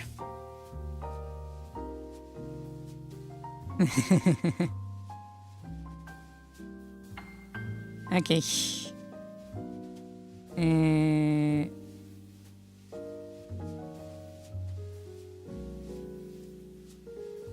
Yeah, that recipe, it was not the worst thing I have seen, but it was a very weird recipe. Yeah.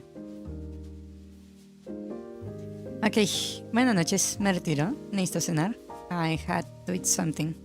And my voice is kinda getting tired also, so let's stop here for now. Paremos aquí porque se me está cansando la voz. Ok. Buenas noches, que descansen. Nos vemos mañana. Adiós, bye bye, good night. Adiós, good night, nos vemos, bye bye. Gracias, nos vemos. Gracias por venir. Gracias por ver el directo. Thank you for coming and watching the stream. And I will see you later. Bye bye, good night, adiós, buenas noches. Bye.